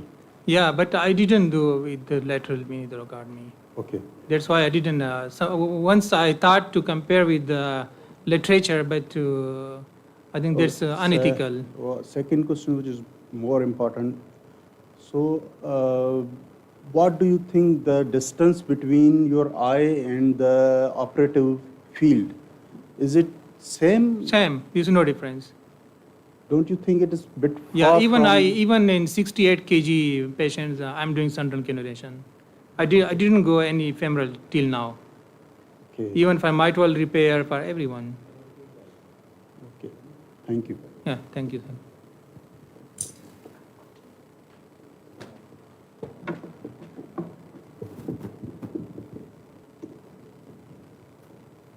I think that you touched upon a very, very important thing, which is that a surgeon has to go to different places and see, which you refer to as invest in yourself.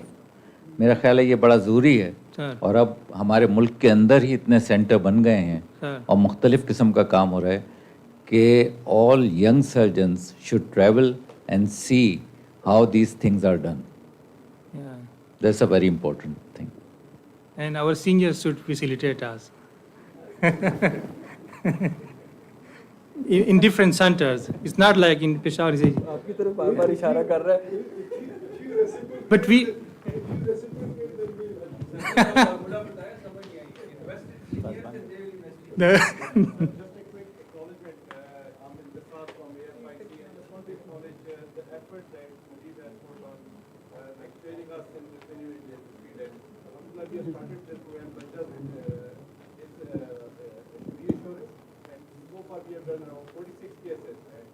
Wonderful, sir.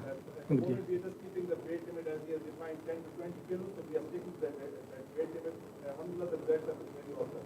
Thank you. Thank you very much, sir. Thank you, sir. Thank you.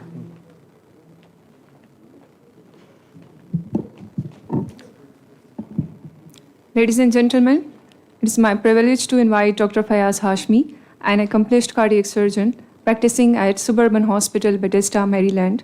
His expertise includes minimally invasive cardiac surgery, advanced valve repair and replacement techniques, and hybrid coronary revascularization.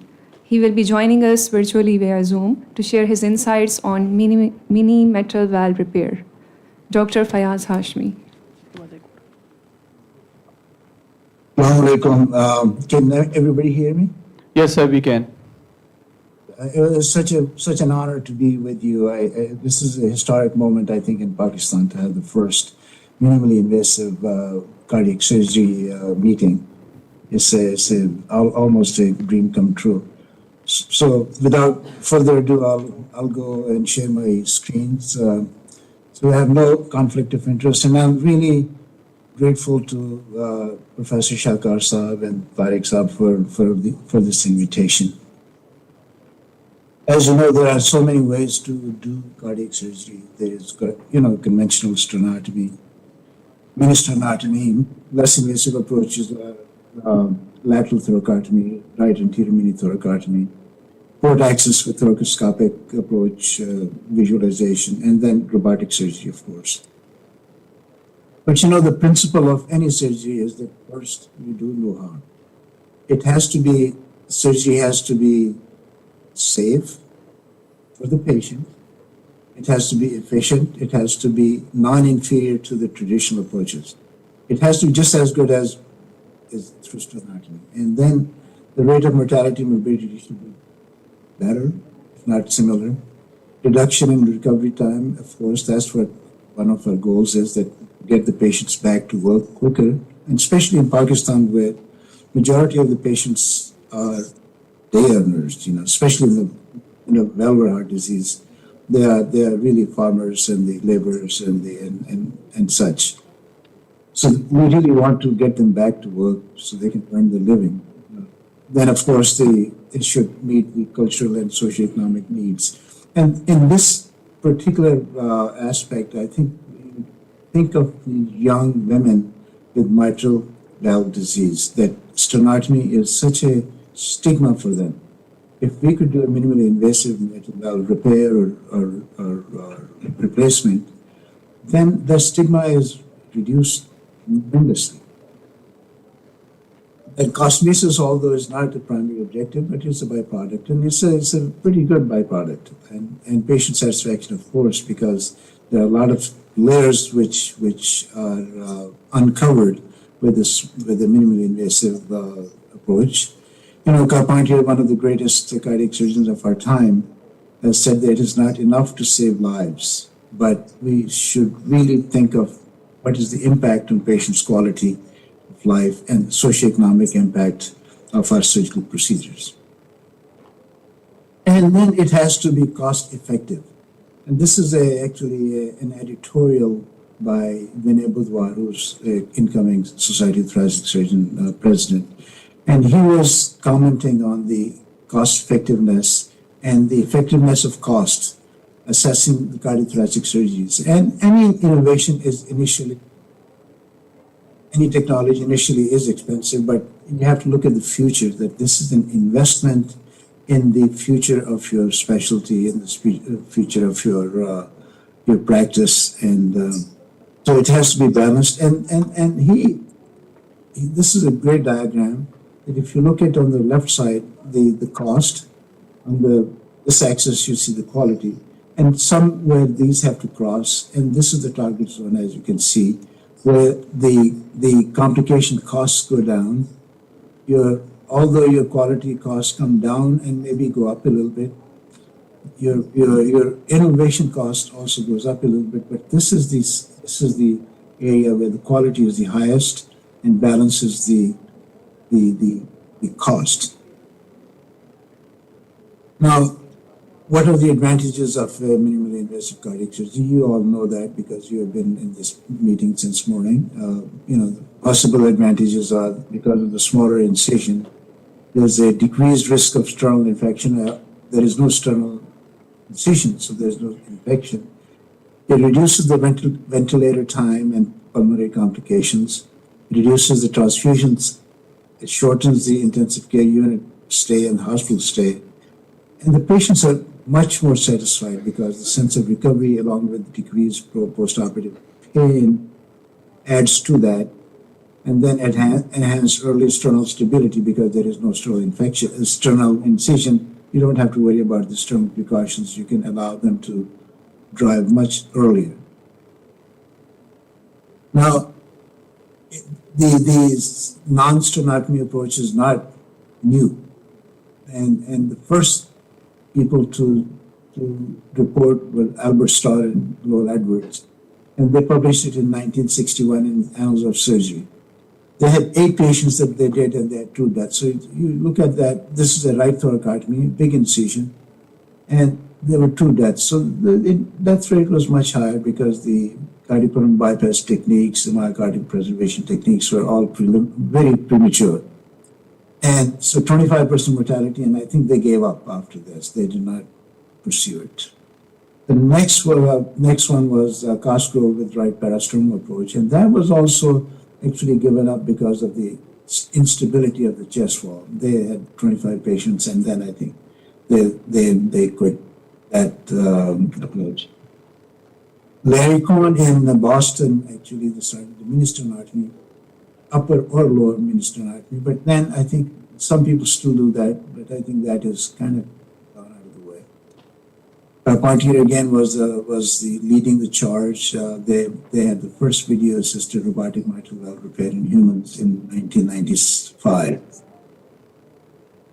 Then Dr. Chipwood is the early adapter of video-assisted robotic mitral valve surgery in the United States, and of course Fred Moore in Leipzig has been the pioneer in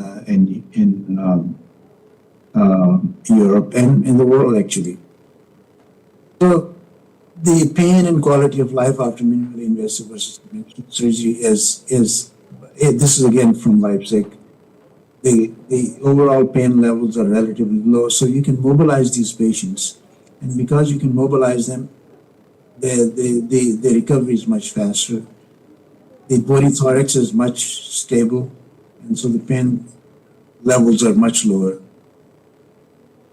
Is it practiced all over the world? No, it is not. If you compare the number of minimally invasive valve surgeries done all over the world, I think Europe leads the way, and Germany particularly. And if you can look at UK is only about 10%, although they're just as advanced as Germany is. In India, it is 4%, and I think that probably is comparable to what is in Pakistan, although I'm very encouraged to see that more people are interested and routinely now doing minimally invasive cardiac surgery, both revascularization as well as the mitral aortic surgery.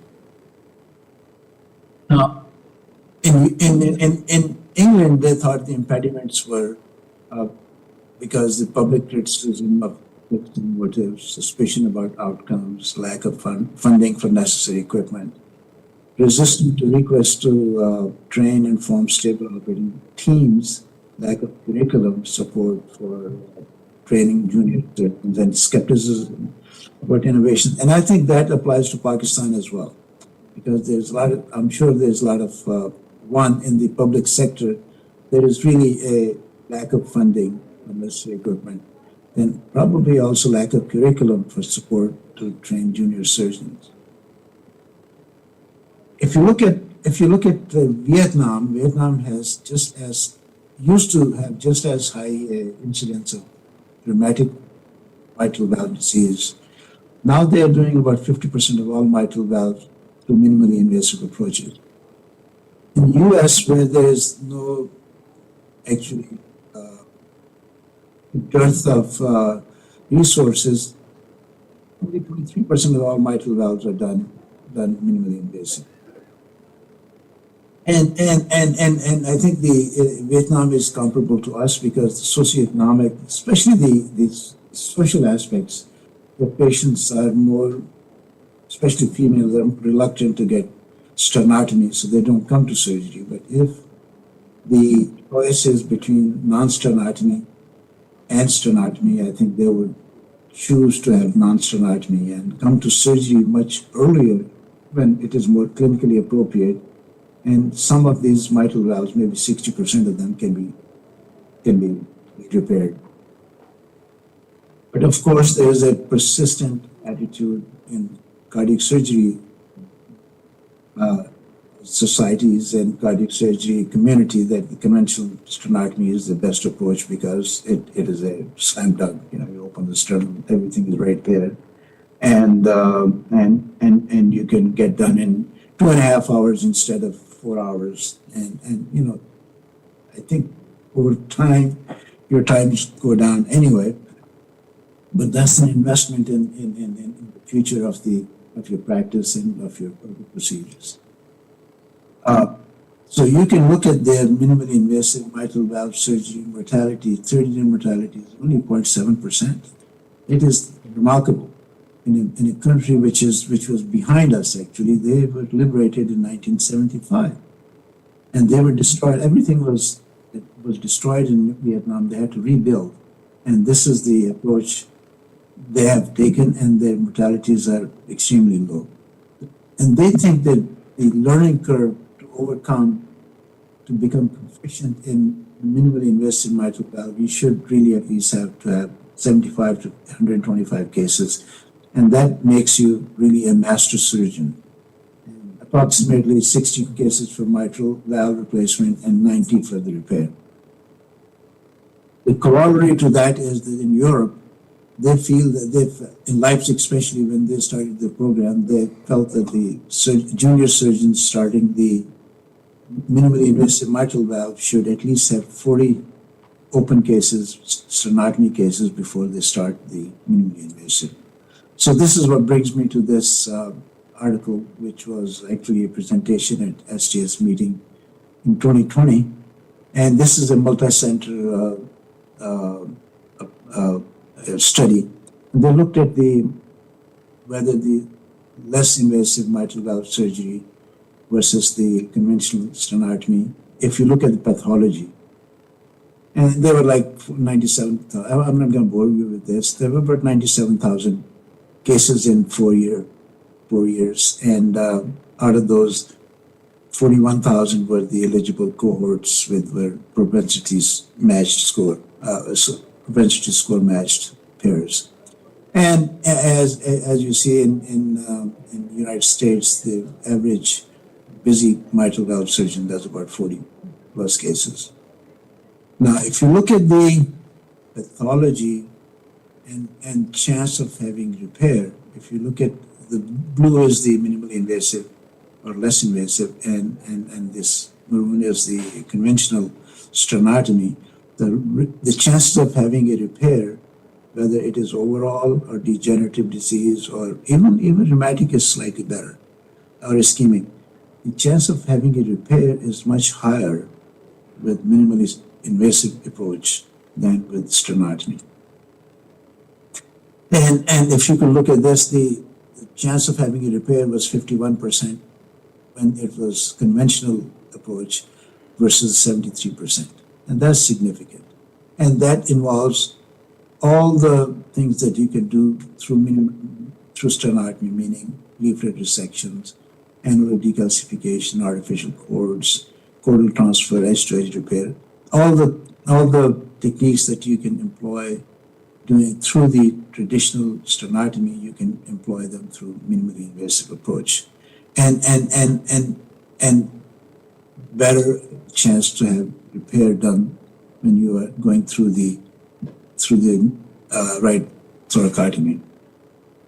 If you keep doing these cases, your percentage of repairs and percentage of cases start to go up too. So the more cases you do, the more comfortable you become, and the more often you do the minimally invasive surgery. The reoperation rates were comparable. The renal failure was slightly lower. The postoperative atrial fibrillation is about the same. The length of stay was better. The readmission rate is also better after the surgery. And mortality, if you can look at it, 2.9% overall with conventional versus the 1.6, and which is significant. If you look at the curve of readmission really is based on the complications, postoperative complications, meaning either infection or pleural effusions or atrial fibrillation or persistent heart failure. And as you start doing more cases, these things cross. This is the minimally invasive, and this is the conventional. So this starts to go. Your curve starts to get better as your volume goes up. So your readmission rate starts going down, meaning it's a surrogate for complications.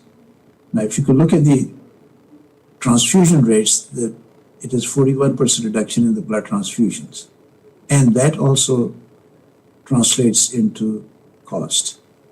Some of these costs are actually equalized because you have longer operation time, and your surgical costs go up because of that. You have median implant cost is a little bit higher because you're using coronards or such similar things. That increases the cost. But overall, there still is a saving in the United States of $675 median savings for every case that you do minimally invasive. How do you start? You really have to have an institutional commitment, whether it is a public institution or whether you're in a private practice or in a private hospital. You really have to have the administration buy into the concept. They have to have vision, they have to have strategy, and obviously financial support for initiation and sustainability. And what are the components of the team? It is a heart team concept. The cardiologists are absolutely important in having them part of your team, because they are the ones who refer the patients. One, they choose the patients who by the high quality transthoracic echoes, the transesophageal echo, catheterizations, optimization of treatment of heart failure, preoperative rate, and availability in case your anesthesia is not trained in transesophageal echo, then having ready availability of the cardiologist in the operating room is extremely important and actually essential. Surgeons, of course, experience with open procedures first. There is a learning curve, and you have to learn how to do alternate perfusion strategies and alternate myocardial protection strategies, and at the same time have willingness to convert to sternotomy if things are not going as good as you like them to be. There is no shame, and the ego should not come in the way of having a live patient at the and functional repair or replacement at the end of the operation, whether it is sternotomy or it is through mini thoracotomy. One should not be reluctant to open the sternum if there is a issue with exposure, with myocardial protection, and few other things which are unique to. And then you also would need to know how to manage the postoperative complications such as bleeding. If patient bleeds post-op, whether you do sternotomy or you go through the mini thoracotomy and manage the bleeding through there. And anesthesiologists really are your key participants. They need to be facile. They need to know how to do single or double lumen ventilation, preferably trained in transesophageal echocardiography and assess the valve and ventricular function. They assist in cannulation, especially for the venous cannulation, because you have to have if you're using the femoral cannulation, that they have to be able to tell you that you're canalized in the right position. And of course, logistics and infrastructure, as well as quality and outcome control. Yeah, this is extremely important because you cannot have a program where the quality is not monitored, because this will give you and the procedure and the technique a bad name. Patient selection is important. Favorable body habitus, favorable pathology. There is a learning curve in selection. I think one should start with the very simple things, ASD, etc., and mitral and replacements first, and then repair once you are adept at replacing. And of course, then we can continue and evolve. Now, body habitus, you can't have extremely obese patient. You also cannot have a severe chest wall deformity. And these are the comorbidities are associated with certain complications. Exposure is important, morbid obesity prevents that. Then lung disease, of course, peripheral vascular disease, advanced renal function, advanced liver disease, previous right thoracotomy. Severe pulmonary hypertension is a no-no for minimally invasive surgery. And if you have severely LV dysfunction, then just in case your myocardial preservation is not optimal, you'll have a patient who will not do well at all. And of course, the anatomic features are important to consider. The aorta, the calcification, mitral annular calcification, chest anatomy, and location of the pulmonary hilum is important, because your incision has to be where the pulmonary veins empty into the left atrium, and that could be displaced. So looking at the lungs and your dimensions of your chest wall and chest cavity are important. Now, if you have these are the contraindications, so to speak. If you have severe iliac disease, you can do central cannulation, but again, you have to be aware of this just in case you need a balloon. Left ventricular ejection fraction less than 25%. RV dysfunction is extremely important to consider before you do minimally invasive surgery. Pulmonary artery pressures, aorta, of course, calcification, kyphoscoliosis, and anybody who has more than mild aortic regurgitation, you will have difficulty in myocardial preservation unless you are adept at putting a retrograde cardioplegia catheter through the right mini thoracotomy. And for that, you really need assistance of transesophageal echocardiography to show you the ostium of the coronary sinus.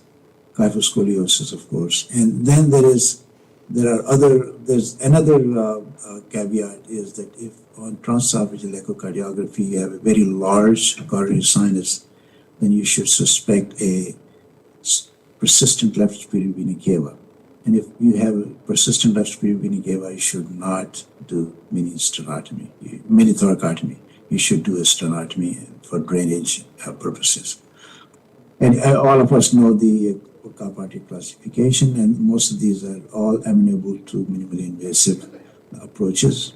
This is based on the Cleveland Clinic has a protocol, and I'm not going to go through it, but it's easily available. And again, depending upon the leaflet pathology, you can determine what repair you would likely be able to do. Commissuroplasty, triangular or quadrangular resection, artificial cords, annuloplasty alone. If you have a large bileaflet symmetrical prolapse, you can just put a large ring in, that will be enough. And then, of course, the artificial cords. Now, can it be taught? Yes, it can be taught. And I'm going to show you a few slides. This is from Leipzig. They trained 21 surgeons. And you can see these dots where the first surgeon did the first surgery, and then these are all first cases for all these surgeons. The mortality became low, 1% or so with minimally invasive right lateral thoracotomy.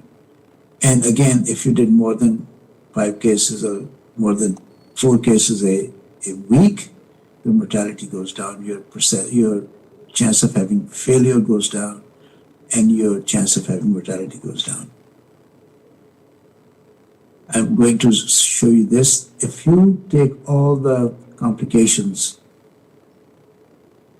of mini mitral valve repair or replacement, if you take the rebleed, take back for bleeding, you can see that your chance of having failure keeps going down and down and down. If you look at the group of patients, the group of surgeons, these are high achievers. You can see that mortality and failure went down as they did more surgeries. These are average surgeons, and these are surgeons who started out but had high complications, and actually the institution stopped them from doing minimally invasive mitral surgery. And I think that has to be kept in mind. If you are an institutional head, not every surgeon, not every patient should have minimally invasive surgery. Some surgeons are naturally more adept at new technologies than the others, not necessarily better surgeons, but it is the nature of the human beings. Some people can adapt to new technologies better than the others. Now, if you look at this curve, as the time went on, the number of complex mitral valve repairs went up because the surgeons and the system became much more comfortable doing complex, and they're simple. Initially, they probably were doing more simpler repairs, but as they got better, they were going more and more complex, doing more and more complex mitral repairs. Again, if you look at the master surgeons versus trainees, there's very little difference, and the only difference was in the reoperation rate. The freedom from reoperation in a master surgeon was 95% versus 92% for a junior surgeon. So really not that much different. And of course, you all know the position, right thoracotomy. There's a little bump behind the right chest. This is a patient positioned. I prefer doing femoral cannulation, but I think some of them, and a lot of them, especially I know Pervez Chaudhry, can do a central cannulation, and I am envious of him. But I have not tried central cannulation for mitral valve surgery. This is a patient we did in Lahore as a right mini thoracotomy for mitral and tricuspid repair. Now, you can see how your view is. You're standing here and you can see right directly at the mitral valve and also tricuspid valve. And you can use two techniques to control the aorta. You can have an endoballoon, which is extremely expensive and more prone to complications, especially dissections. Or you can do a Chitwood clamp, which is much easier to employ. Of course, this is just a picture to show you that, you know, the exposure is perfect. You can do a replacement or a repair. This is this patient's chest X-ray. You can see how large his heart is from severe mitral regurgitation, severe mitral and tricuspid regurgitation. And this is him 3 days post-op walking in the hallways. This is a minimally invasive mitral. And the complications you have to be really cognizant of. This is an aortic dissection which occurred during the procedure, and TE picked it up. This is again a dissection, a hematoma. You can replace, this is a PIC, we did a case a couple of years ago. This is the first day post-op, the next morning he's sitting up. This was a severe mitral regurgitation stenosis, so we replaced the valve with the mechanical valve. This is the incision, the pacemaker wires and chest tubes. You can do a redo. This person had a previous mitral valve repair and coronary bypass surgery. The grafts were open, so we went through here and we replaced the valve. This is a double valve, mitral valve repair and aortic valve replacement. So this is again double valve. You can also do subvalvular repair, whereas this you can put a sling if you have an extremely dilated ventricle causing mitral regurgitation.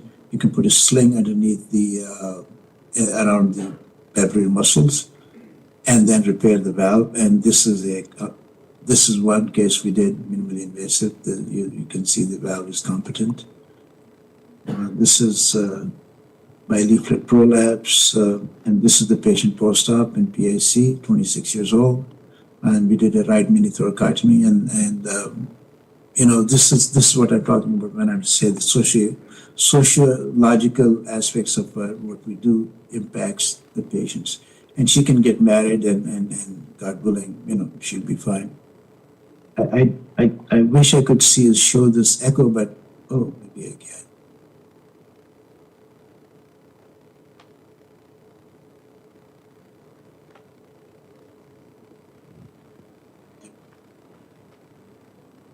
I don't think the echo transferred, but this is the picture. You can see that this is the ring, and there's barely any mitral regurgitation. So this is my presentation, and I'm happy to answer any questions.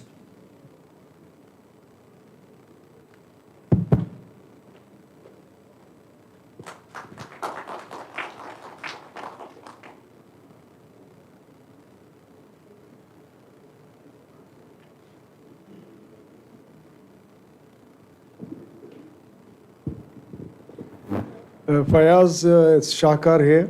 Assalamu alaikum. How are you? Good, alhamdulillah. It was so nice to see you a couple of weeks ago. Yeah, and we are all very excited that you have promised to come to PIC in June. Inshallah. And, Inshallah. Dr. Tariq is already collecting cases for you. Okay. But easy ones. I'm getting old. Yeah, well, you can bet on that.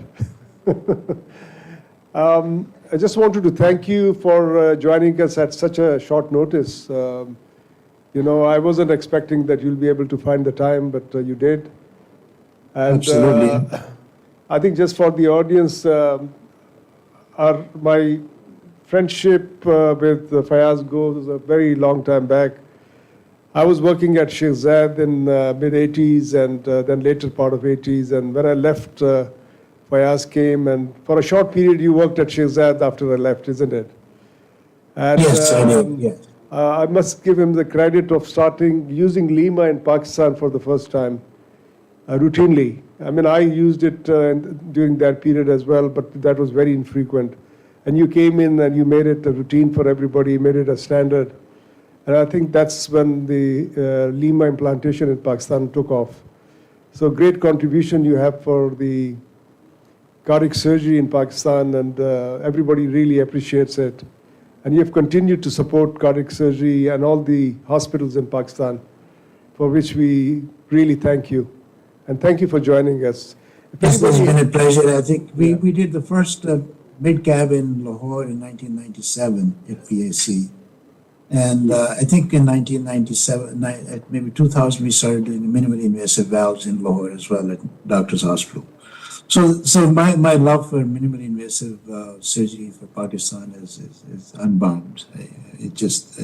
I can't tell you that it is one of the best things for our patients over there. Absolutely awesome. Anybody wants to make any comments, any questions before we let Fayaz go?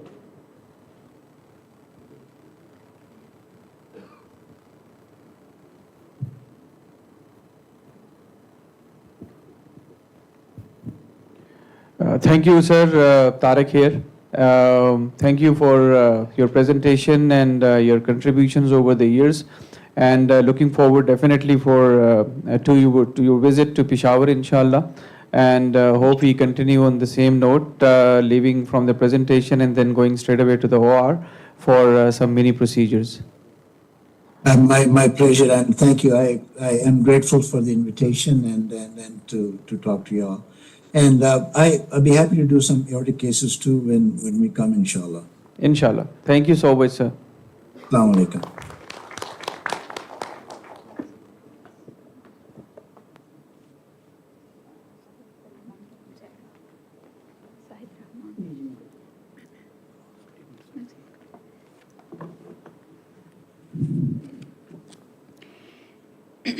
Esteemed audience, it is said, the surgeon's hands are only as safe as the anesthetics plan. Therefore, our next session addresses perioperative management in MICS. For this, I would like to invite Dr. Zahid Rahman, Assistant Professor of Cardiac Anesthesia at Peshawar Institute of Cardiology, a lead expert in MICS anesthesia and an active pioneer member of the MICS program. Sir.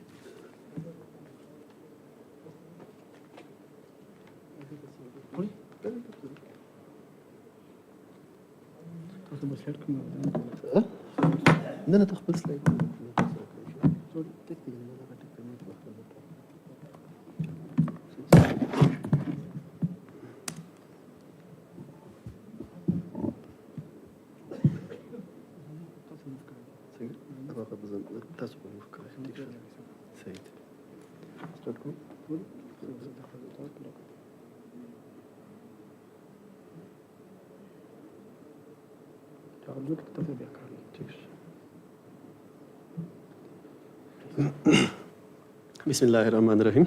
Respected guest, senior and colleague, Assalamu alaikum.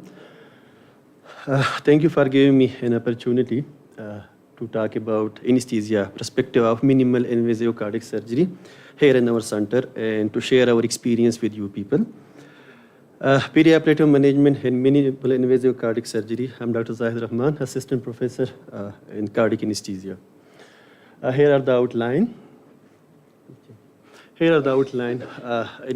Why anesthesia is more critical in minimal invasive cardiac surgery.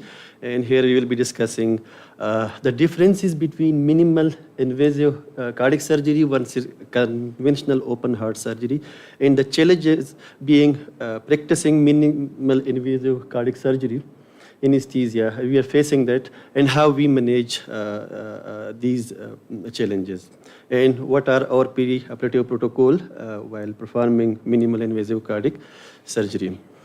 Anesthesia is more critical in minimal invasive cardiac surgery, and anaesthetistrol is much more important, and it's expanded.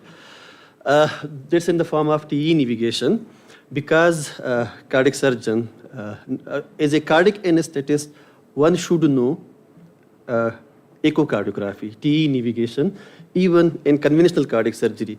But in minimal invasive cardiac surgery, its role is much more important. In placement of cannula, because of limited access to the heart, we can't see the heart from the anesthesia head point, from the head tip. We can't see. So TE help us to manage support, to assess the heart status, to assess the cardiac anatomy and physiology, and to assess the volume status. Plus, we also help the surgeon to place the cannula properly. Plus, hemodynamic architect is, I have already mentioned, we can't see the heart. What surgeon is doing with the heart, how surgeon is manipulating the heart, and what are the hemodynamic consequences because of these manipulation, we can't see. So one should be very vigilant in managing the hemodynamics. Plus, usually surgeon, particularly the MIDCAB, they are doing off pump. We can't see the heart, so one should be very vigilant in management the hemodynamics. Plus ventilation. Is mini surgery, as already few our respected guest mentioned, ventilation. Mini surgery need one lung ventilation. So being anesthesia of the cardiac surgery, one should know how to do one lung ventilation. It should be plus because in mini invasive cardiac surgery we do femoral peripheral cannulization, so it's a retrograde perfusion. So we are worried about cerebral protection because of the risk of air embolism or any calcium, anything that can go retrogradely into the brain. Plus, there's another role of anesthesia that's very important is rescue coordinator. Limited access, if anything happen like collapse, VT, VF, there's a very little window for cardiac massage, for defibrillation. So in that particular situation, anesthesia personnel lead and help. And usually to achieve this, we put our paid preoperatively. Next. Now we will be discussing the minimum invasive cardiac surgery versus conventional open heart surgery. Incision or excess is already, it's a full sternotomy where you can see the full heart from the head end. So it's very easy for us to look at the heart and manage the patient accordingly. But here, it's a small incision, 3 to 4 centimeter incision, and being anesthesia personnel, we can't, anesthetist, can't see the heart. So it's a difficulty for us, and we overcome such difficulty by looking at the TE, cardiac function, in the transthoracic echo. Plus airway management and ventilation. In conventional cardiac surgery, we just put a conventional intubation with bilateral ventilation, while we do airway management via double lumen tube. And in conventional cardiac surgery, there's a central cannulation, while in minimal invasive cardiac surgery, the cannulation is peripheral. Cerebral monitoring, yes. Retrograde perfusion, especially if a surgeon is doing peripheral femoral bypass, plus surgical rescue is difficult. In conventional median sternotomy, you can do open massage very easily, you can defibrillate patient very easily, but in this situation we can't. We are unable to do cardiac massage or defibrillation. Analgesia. यहाँ पे मैंने मतलब most of the जो हमारे speaker थे उससे सुना कि पेन कम होता है इसमें, लेकिन जो हमने देखा है अपने सेंटर में जो thoracotomy जो MIDCAB में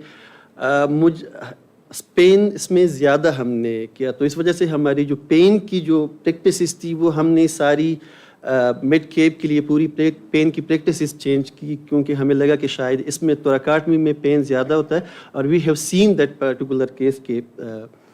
और एक्सटुबेशन जो है हमारा डिफरेंस क्राइटेरिया है, जो एक्सटुबेशन है वो तो on same day fast track करते हैं या कन्वेंशनल इंटुबेशन करते हैं, जबकि we are doing in minimal invasive cardiac surgery we plan for on table extubation, or fast-track intubation. Now we will see the unique challenges that we are facing while managing patient of minimal invasive cardiac surgery. This first challenge that we are facing is intubation.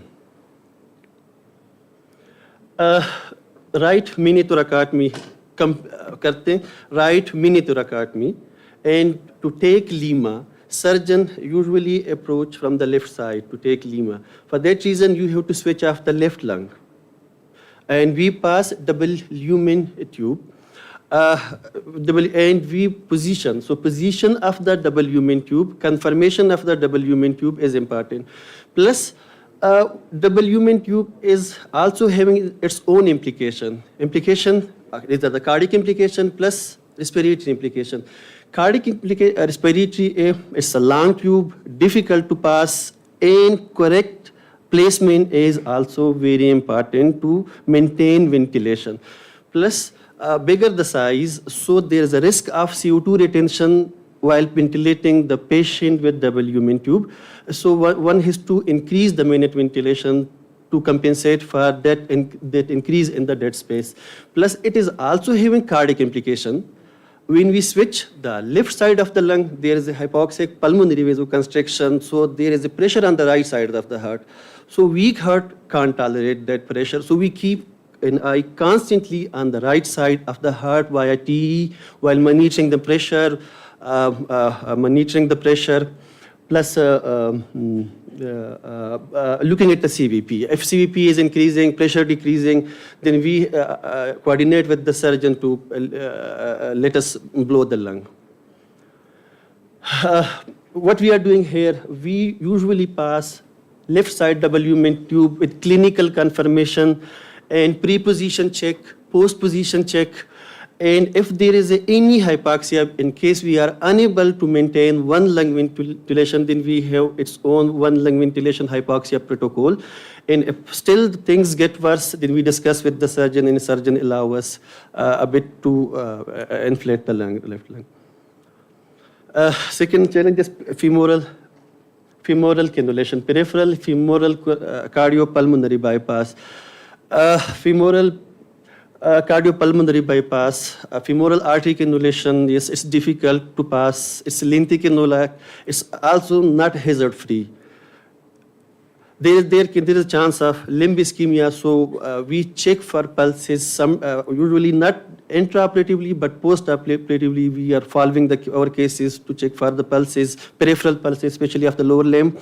And there is a risk of aortic dissection. There can be calcification. Ethyroma, this can dislodge, can cause retrograde. Plus, there can be hemodynamics collapse. So our technique is intraoperative monitoring. Plus, we guide intraoperative TE, and we guide this cannula placement, particularly the venous cannula. And we help the surgeon, and we are monitoring depending on the right radial artery, central venous cannulation, and standard 5 lead ECG with monitoring. And the third challenge that we are facing is transesophageal echo. Our team, alhamdulillah, is now trained enough to do transesophageal echo. For detailed echo, we consult our cardiologist colleague, and thanks to them, they are available all the time. We look for the cardiac anatomy, valvular anatomy, any regional valve motion abnormality, pre-bypass, plus cannula placement, proper positioning of the cannula placement, especially in minimal invasive cardiac surgery where we want to establish peripheral femoral cardiopulmonary bypass. And while doing on-pump, we usually do MIDCAB, pump assisted. Pump assisted or off pump. So on pump, we can also look for if there is a difficulty in venous drainage, we look for cannula dislodgement, plus if the heart distend at any moment of time, if there is any new regional valve motion abnormality, we can detect and we coordinate the things with the surgeon. And post bypass, same, we are looking for any new regional valve motion abnormality, any valvular repair, any paravalvular leak or anything. Even at the closer, we also look for the pericardial effusion at the end of surgery. Plus, we are also cerebral. We are very vigilant about cerebral protection. We are usually monitoring. Our target is to keep the pressure between 60 to 70, mean arterial pressure, plus monitoring with the pupil, especially if you are doing femoral cardiopulmonary bypass, and we keep the position head up or neutral position depending on the surgical requirement. And temperature regulation is important in minimal invasive cardiac surgery. In every cardiac surgery, it's important, but if you want to extubate the patient, temperature regulation is important. You have to maintain the OR temperature, patient OR temperature, patient temperature via K-thermia machine are raising the temperature of the OR. Yeah, coagulation, usually there is a very less bleeding. I have never seen, I think we have done more than 300 cases, MIDCAB. There is no reopening. So coagulopathy is possible, but in this is the advantages of minimal invasive cardiac surgery, that there is a very less bleeding, really less transfusion rate, and very less reopening. And the sixth challenge that we are facing is approach to heart. That's if anything happen, hemodynamics collapse, VT, VF, or anything, open cardiac massage, defibrillation is quite difficult, even for the surgeon through this small window. So if this happens, just like Sir said, we don't compromise on safety. So we discuss with the surgeon and when to switch sternotomy. This is already pre-decided. Now, our perioperative protocol is induction. We do standard induction.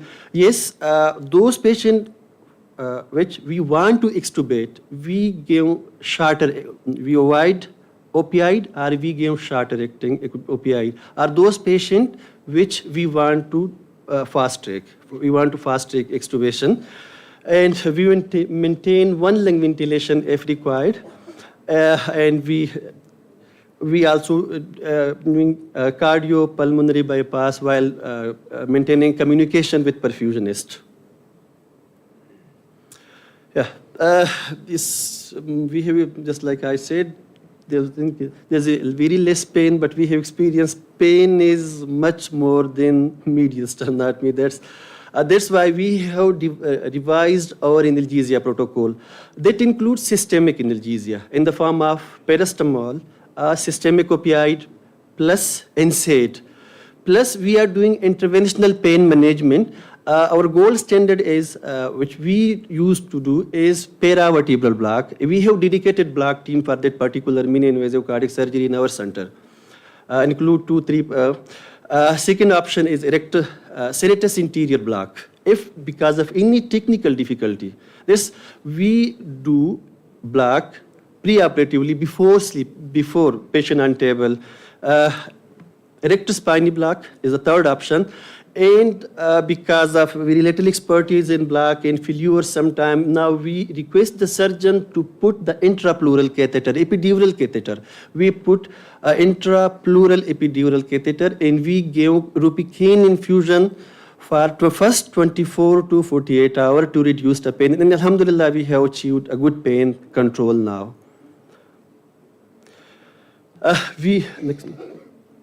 On table extubation, we discuss with the surgeon which patient to be extubated on table depend, and we have our protocol for that or criteria for that. That's if patient is hemodynamically stable, minimal or moderate support with no recent escalation in hemodynamics, and temperature is okay, and adequately neuromuscular blockade is reversed. If analgesia patient and with good respiratory effort, and there is no surgical bleed, and no rescue analgesia is required, with good GCS, we extubate such patient on table. Alhamdulillah, we have 35% extubation. We have done 35% on table extubation, and we shifted the patient.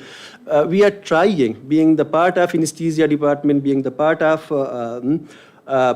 we want early extubation, early mobilization to shorter the length of stay, and to limit the resources, and that's the whole purpose of practicing on-table extubation.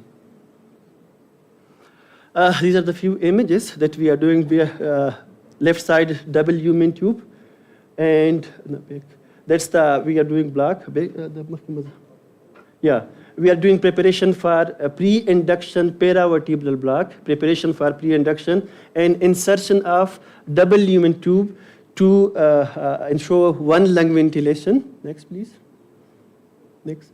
Yeah, in our center, TE monitoring for minimal invasive cardiac surgery is mandatory.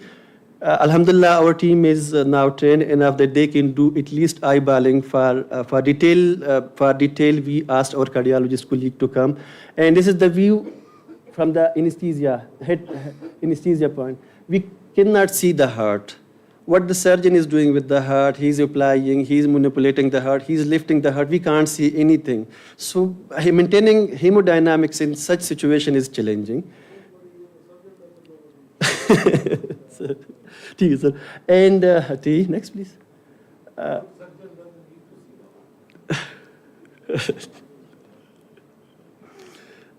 Yeah. Although we have sir. So these are the few TE view with the 4-chamber. Can you play the first video? I have very limited bank of that pool of that videos, and we are working on it to develop our own. Yeah. We are monitoring the heart. This is the monitoring video. We are monitoring the heart throughout minimal invasive cardiac surgery. Yeah, it's a donut view. Here is the by T by cable. You please, where we can guide the guide wire. Pointer. Yeah. Here you can see the guide wire. This is the inferior vena cava. Here is the superior vena cava. That's the guide wire coming. And guide wire is clearly visible. We guide our surgeon colleague to. And again, next slide, next video is also T by cable view.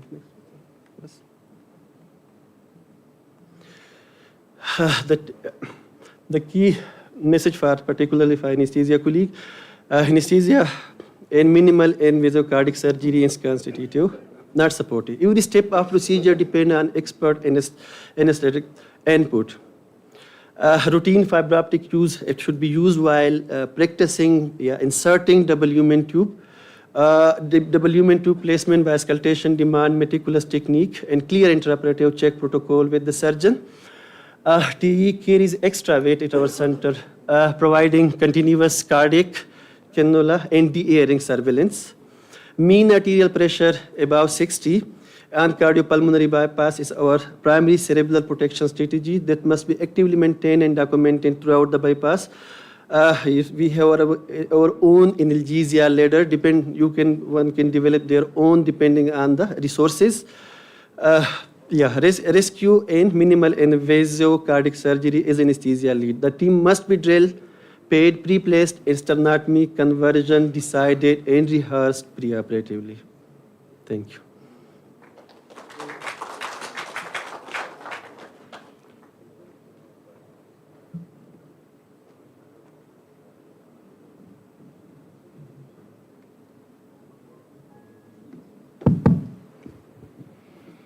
Thank you. Excellent talk. And thank you, sir. I'm glad you were not here when I was talking because I was saying bad things about the anesthesia. Number one, you can do, you don't have to isolate the lungs for the right-sided procedures. Whether it's mitral valve, aortic valve, ASD, VSD, tricuspid valve, whenever surgeon is working on the right side of the table, you don't need to isolate the lungs. Yes, all you have to do is let the both lungs ventilate. When surgeon opens the pericardium, as he starts opening, he can start putting retraction stitches. He has to pull the pericardium on this side. And those sutures hold the lung out of the way. Sir. So you don't have to stop that. Yes, sir. On the left side, you have to. My hat's off to you guys that you are doing TE in every case. Yes, sir. Most of the programs in this country, some of the programs I know, the entire hospital doesn't have a TE and they are doing heart surgery. Sir. in every valve surgery is mandatory. Yes, sir. In cabbage, whether it's mixed or other, your biggest help is if it is being family cannulated. And the second thing where you can use help is because over here, we hardly use Swan anywhere. Yes, sir. We are not using it. We're using triple lumen. So TE can guide that how's the PA pressure, Yes, sir. how the ventricle is filled, Yes, sir. should I give more? So what you oversee, you can see with the TE. But great work you guys doing. Thank you, sir. We'll do tomorrow. I hope you're going to be there. I'll show you how family we are I've been family cannulating, I don't know when. Yes, sir. I can't tell you. It's minimum 15 years. Yes, sir. And few months back, one of my partner was operating. I was not in the hospital. And a fellow cannulated, it was a very fragile lady. And she was in her 60s, 70s. So the guide wire they put in, it poked through the iliac artery. Otherwise, as far as ischemia to the leg, I haven't had such incident. Ischemia to the leg only happens either the patient has iliac artery disease or you cannulated SFA. Okay. Okay, thank you. Sir, we were first in MIDCAB. हम ये करते थे कि पूरी surgery में lung of रखते थे तो हमारे पास कॉम्प्लिकेशन आनी शुरू हो गई particularly the left side of the lung. Now what we are doing after when they take memory and when they put stay suture, then we switch on the left lung too with the minimal tidal, minimal tidal. Yeah, minimal tidal. Thank you.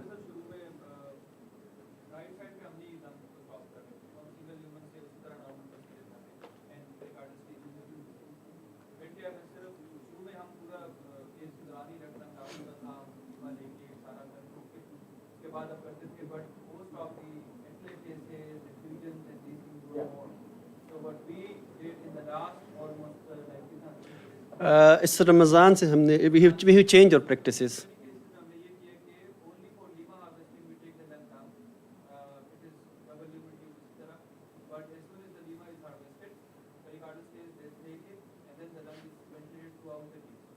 And we are doing repeated recruitment while coordinating with the surgeon that I am doing recruitment so that lung may not collapse again.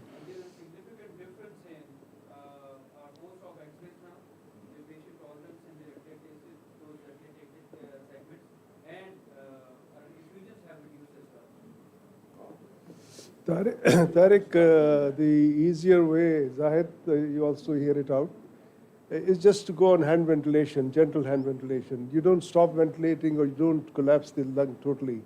Reduce the tidal volume, go down on hand ventilation, and the lung automatically starts collapsing. And just watch the saturations and you'll be fine.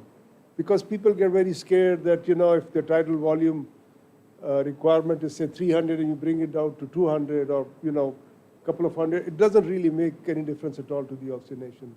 So I think one of the easiest way to do it is just go on hand ventilation. Take him off the anesthesia machine, do hand ventilation, just reduce the tidal volume. So that's one very easy way of ventilating. The other thing that you mentioned was the amount of pain, unexpected pain that these people are having. It's not unexpected because they're breaking ribs. You see, because the emphasis is on the size of the incision, everybody is focused that it should not be more than 2 centimeters or 3 centimeters. So they don't have a good access, so they keep on opening the retractor more and more, so they fracture the costal cartilage or they fracture the ribs. And that's very painful, actually. Yes, sir. And I think this is why I'm again saying it again and again. Size of the incision, don't get too obsessed about it. If it's 2 or 3 centimeters, well, take it on a couple. I don't think any patient wakes up in the morning and then he takes a measuring tape and he's measuring his incision. Do a good operation. ठीक है ना? लेकिन उसके साथ ये भी जरूरी है कि अगर आप इंटरकॉस्टल मसल को ज़्यादा डिवाइड करें तो उससे भी आपको स्पेस मिल जाती है। वो आप स्प्लिट तो करते हैं ना, मैं तो टू बी वेरी मसल को ज़्यादा डिवाइड बट जो पेन आते हैं ना, जो पेन आते हैं वो आपका रिब फ्रैक्चर से आते हैं. आप थंब के जरिए you can split the intercostal muscle right down to the posteriorly as well. That allows the ribs to open more. बच्चों में when you are opening the intercostal space, do it slowly. Don't just open your retractor straight away. Open it, leave it for a few minutes, then do it again. They are very pliable. The ribs are very pliable. So I think that those are used diclofenac. For thoracotomy pains, diclofenac is the gold standard. Okay, sir. We will be using it next time, inshallah. It's much better than the opiates. You give them 150 milligram or whatever dose that they are required, or toridol, you'll see that the amount of pain will go down. Yes, sir. ठीक है?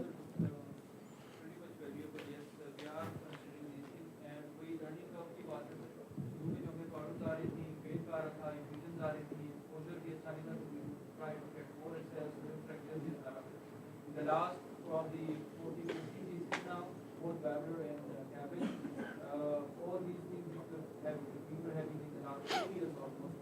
This are हमारे पास वो बड़ी सारी चीजें almost कम होना शुरू हो गई हैं. Pain has settled down because of exposure, Carly mentioned, go down deep into the intercostal, then ribs give you better space. Extrapleural catheter हमने शुरू किया है, that has helped us. We are not dividing the ribs unnecessarily. कोई ज़्यादा कोई space हमें चाहिए नहीं. और अब next हमारा step ये कि we have got the sport now, where assisted, हम अगर जाएंगे तो हमें इतना exposure उससे इतना अच्छा हो जाता है कि आपको बहुत ज़्यादा chest होने की Are you using paravertebral block in all the patients now? And which spaces do you block? The third, fourth, and fifth? Yeah. Third, fourth, ultrasound guided. Ultrasound guided. Ultrasound guided, yeah. And you're doing it routinely now? We are doing it routinely now. Well, if we are technically patient is difficult, we can't approach that area, obese patient, then we switch to another approach, serratus anterior block or erector spinae block. Sir. Sir, thank you for reminding me. I was about to ask. We are not using it, and we don't have... I tried when I was in Karachi. We were doing a lot of cases, and every day it was. I have used cryoablation in America. Every hospital has it. Karachi, I was told that military controls the nitrogen, so we can give you this. So I don't know, I'm hoping that somebody... Cryoablation is the best thing for minimally invasive. You just block, there are two nerves, intercostal nerves, 1 centimeter beyond your intercostal split. These people I have sent to work the day I discharged the hospital. They have zero pain, they don't ask for pills, some will ask, and that is because of the chest tube site. Hopefully, inshallah, हम जब भी मिलेंगे sir तो आपको inshallah we have started this practice. जरा careful रहना cryo से, मैं तुम्हें बताता हूँ. I don't know, anteriorly तो to be very honest, anterior cutaneous nerve होती है. Should not be really painful at all. कि आप लोग कितना. Posterior thoracotomy is very painful. Cryoablation gives you excellent analgesia for about 3 to 6 months, and after that you suffer all your life from post-thoracotomy neuralgia. With due apologies, sir. Its use has to be very, very careful, because many of these patients will have lifelong pain afterwards once the nerve recovers. Thank you, sir. Thank you.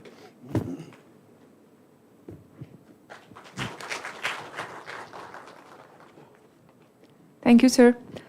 Ladies and gentlemen, we now move on to the final session of this conference. It's my privilege to invite Assistant Manager of Physiotherapy, Dr. Maria Naeem at Peshawar Institute of Cardiology, a dedicated specialist in cardiac rehabilitation. She has contributed to the development and implementation of Phase 2 cardiac rehabilitation program with a focus on post-minimally invasive cardiac surgery recovery, early mobilization, and functional restoration through evidence-based protocols. Please join me in welcoming her to present on cardiac rehabilitation in minimally invasive cardiac surgery. Dr. Maria Naeem.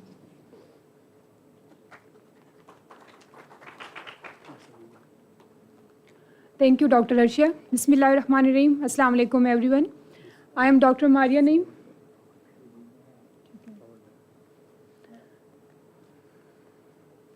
It's my great privilege here to present in Minimal Invasive Cardiac Surgery Conference. I'm going to discuss about cardiac rehabilitation in minimal invasive cardiac surgery. This is the general overview. What is cardiac rehab? Evolution of cardiac rehab, who gets benefit from cardiac rehab, and core components of cardiac rehabilitation, and adult musculoskeletal management. Cardiac rehabilitation is a complex interaction that seeks to improve the functional capacity, well-being, and health-related quality of life of patients with heart disease.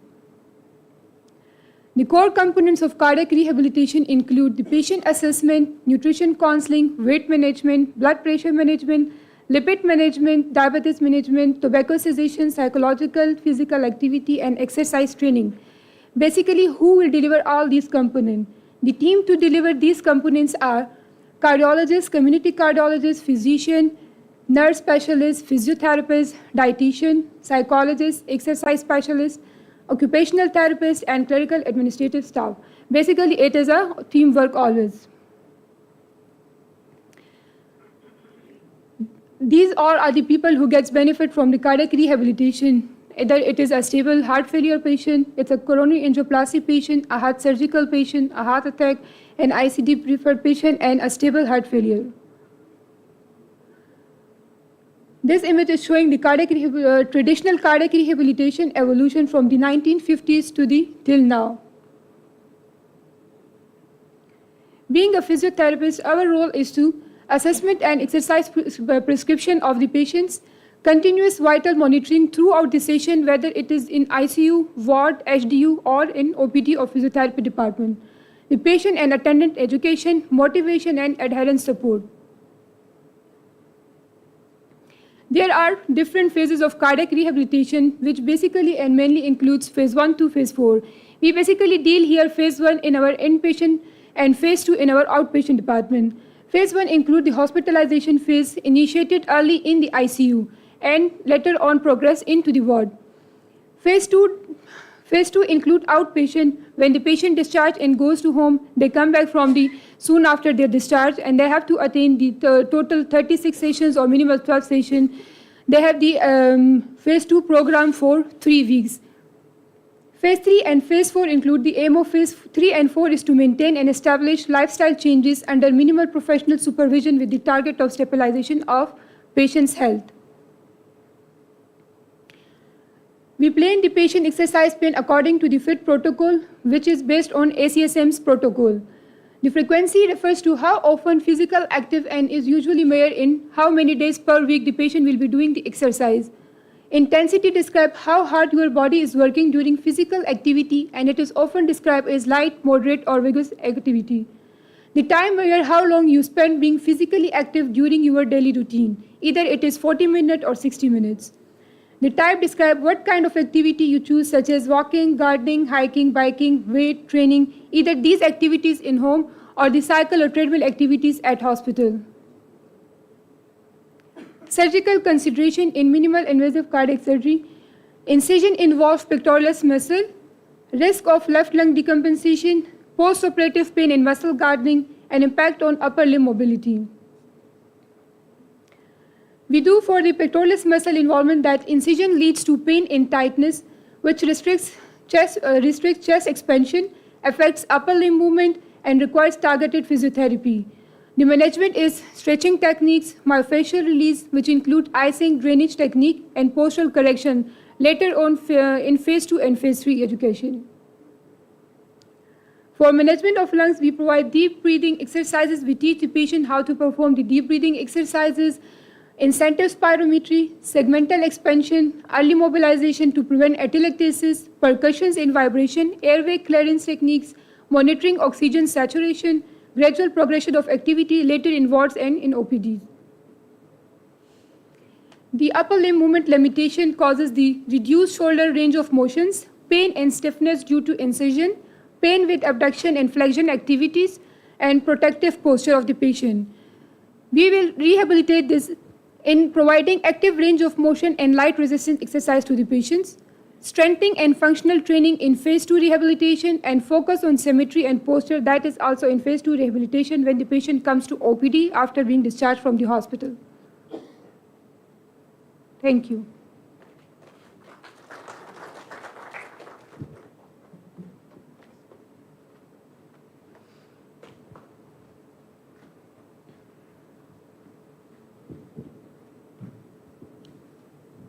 I think we started one of the country's first rehabilitation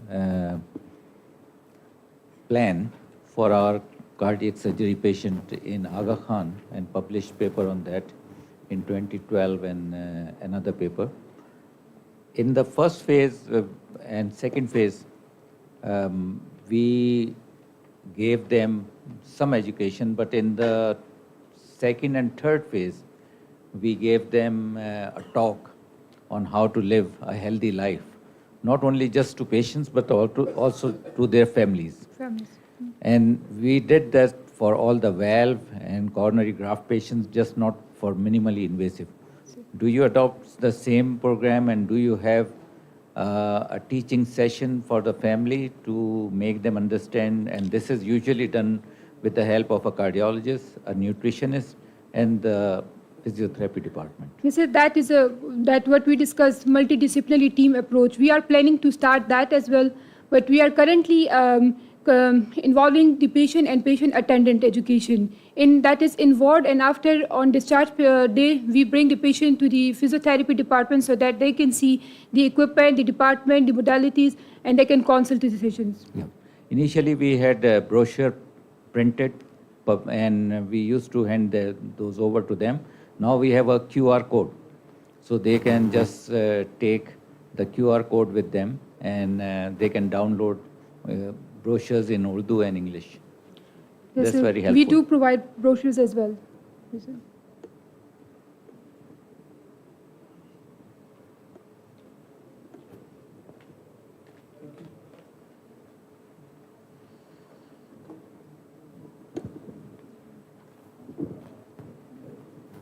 Shahid, we have just actually, PIC has joined 5 other hospitals in Pakistan in NIHR-funded University of Glasgow research project.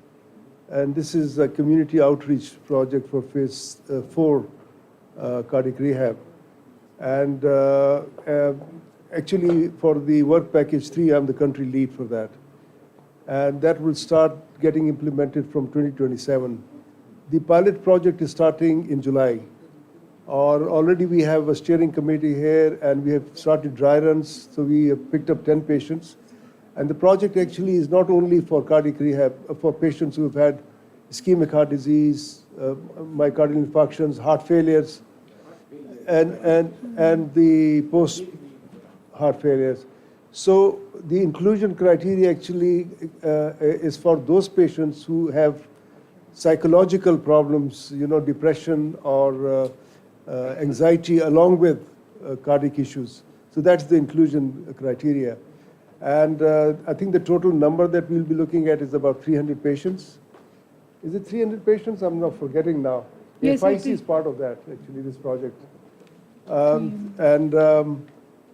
Hopefully, that was the reason I issued the policy statement the other day, that unless we have inpatient cardiac rehab, then we can't have outpatient cardiac rehab.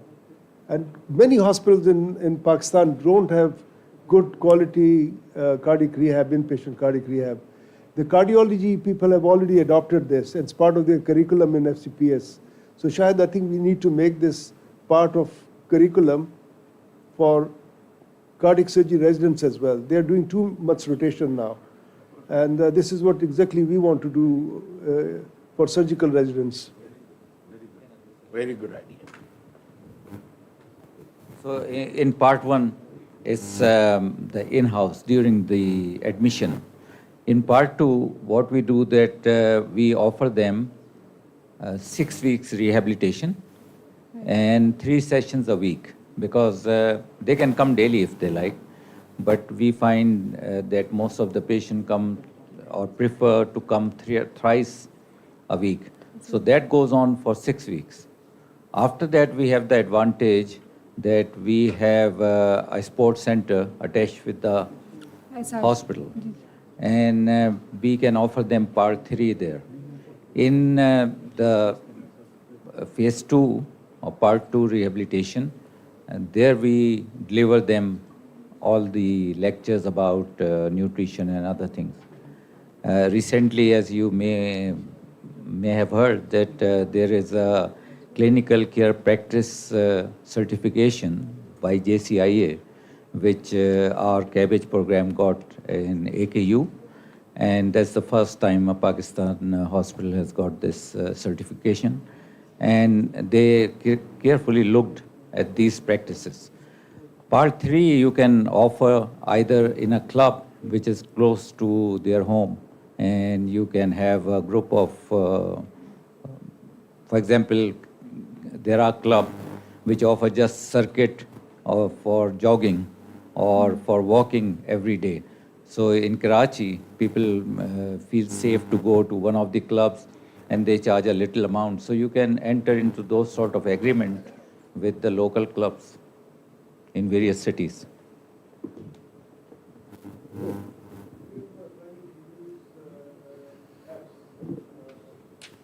So that we can either reach them through mobiles or through apps. And so, okay. Great. Thank you. Thank you, sir.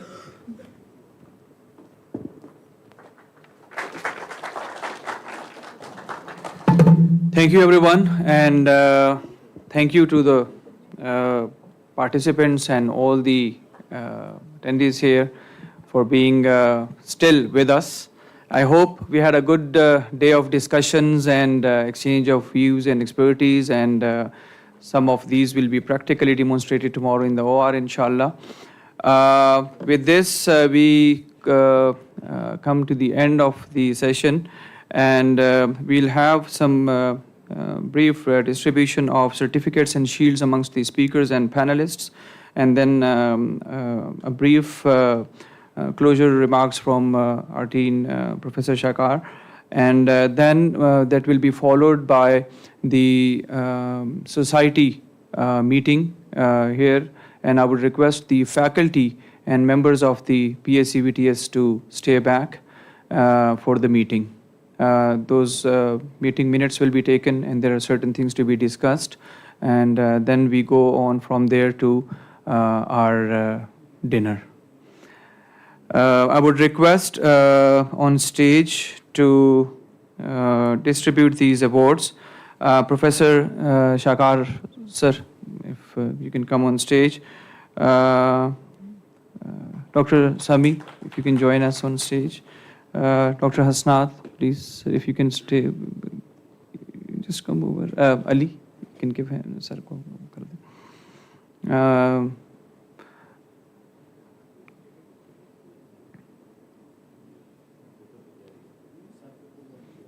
Brigadier Amir, sir. Sir, please. And Chaudhary साहब को मैं request करूँगा, professor Parvez Chaudhary साहब.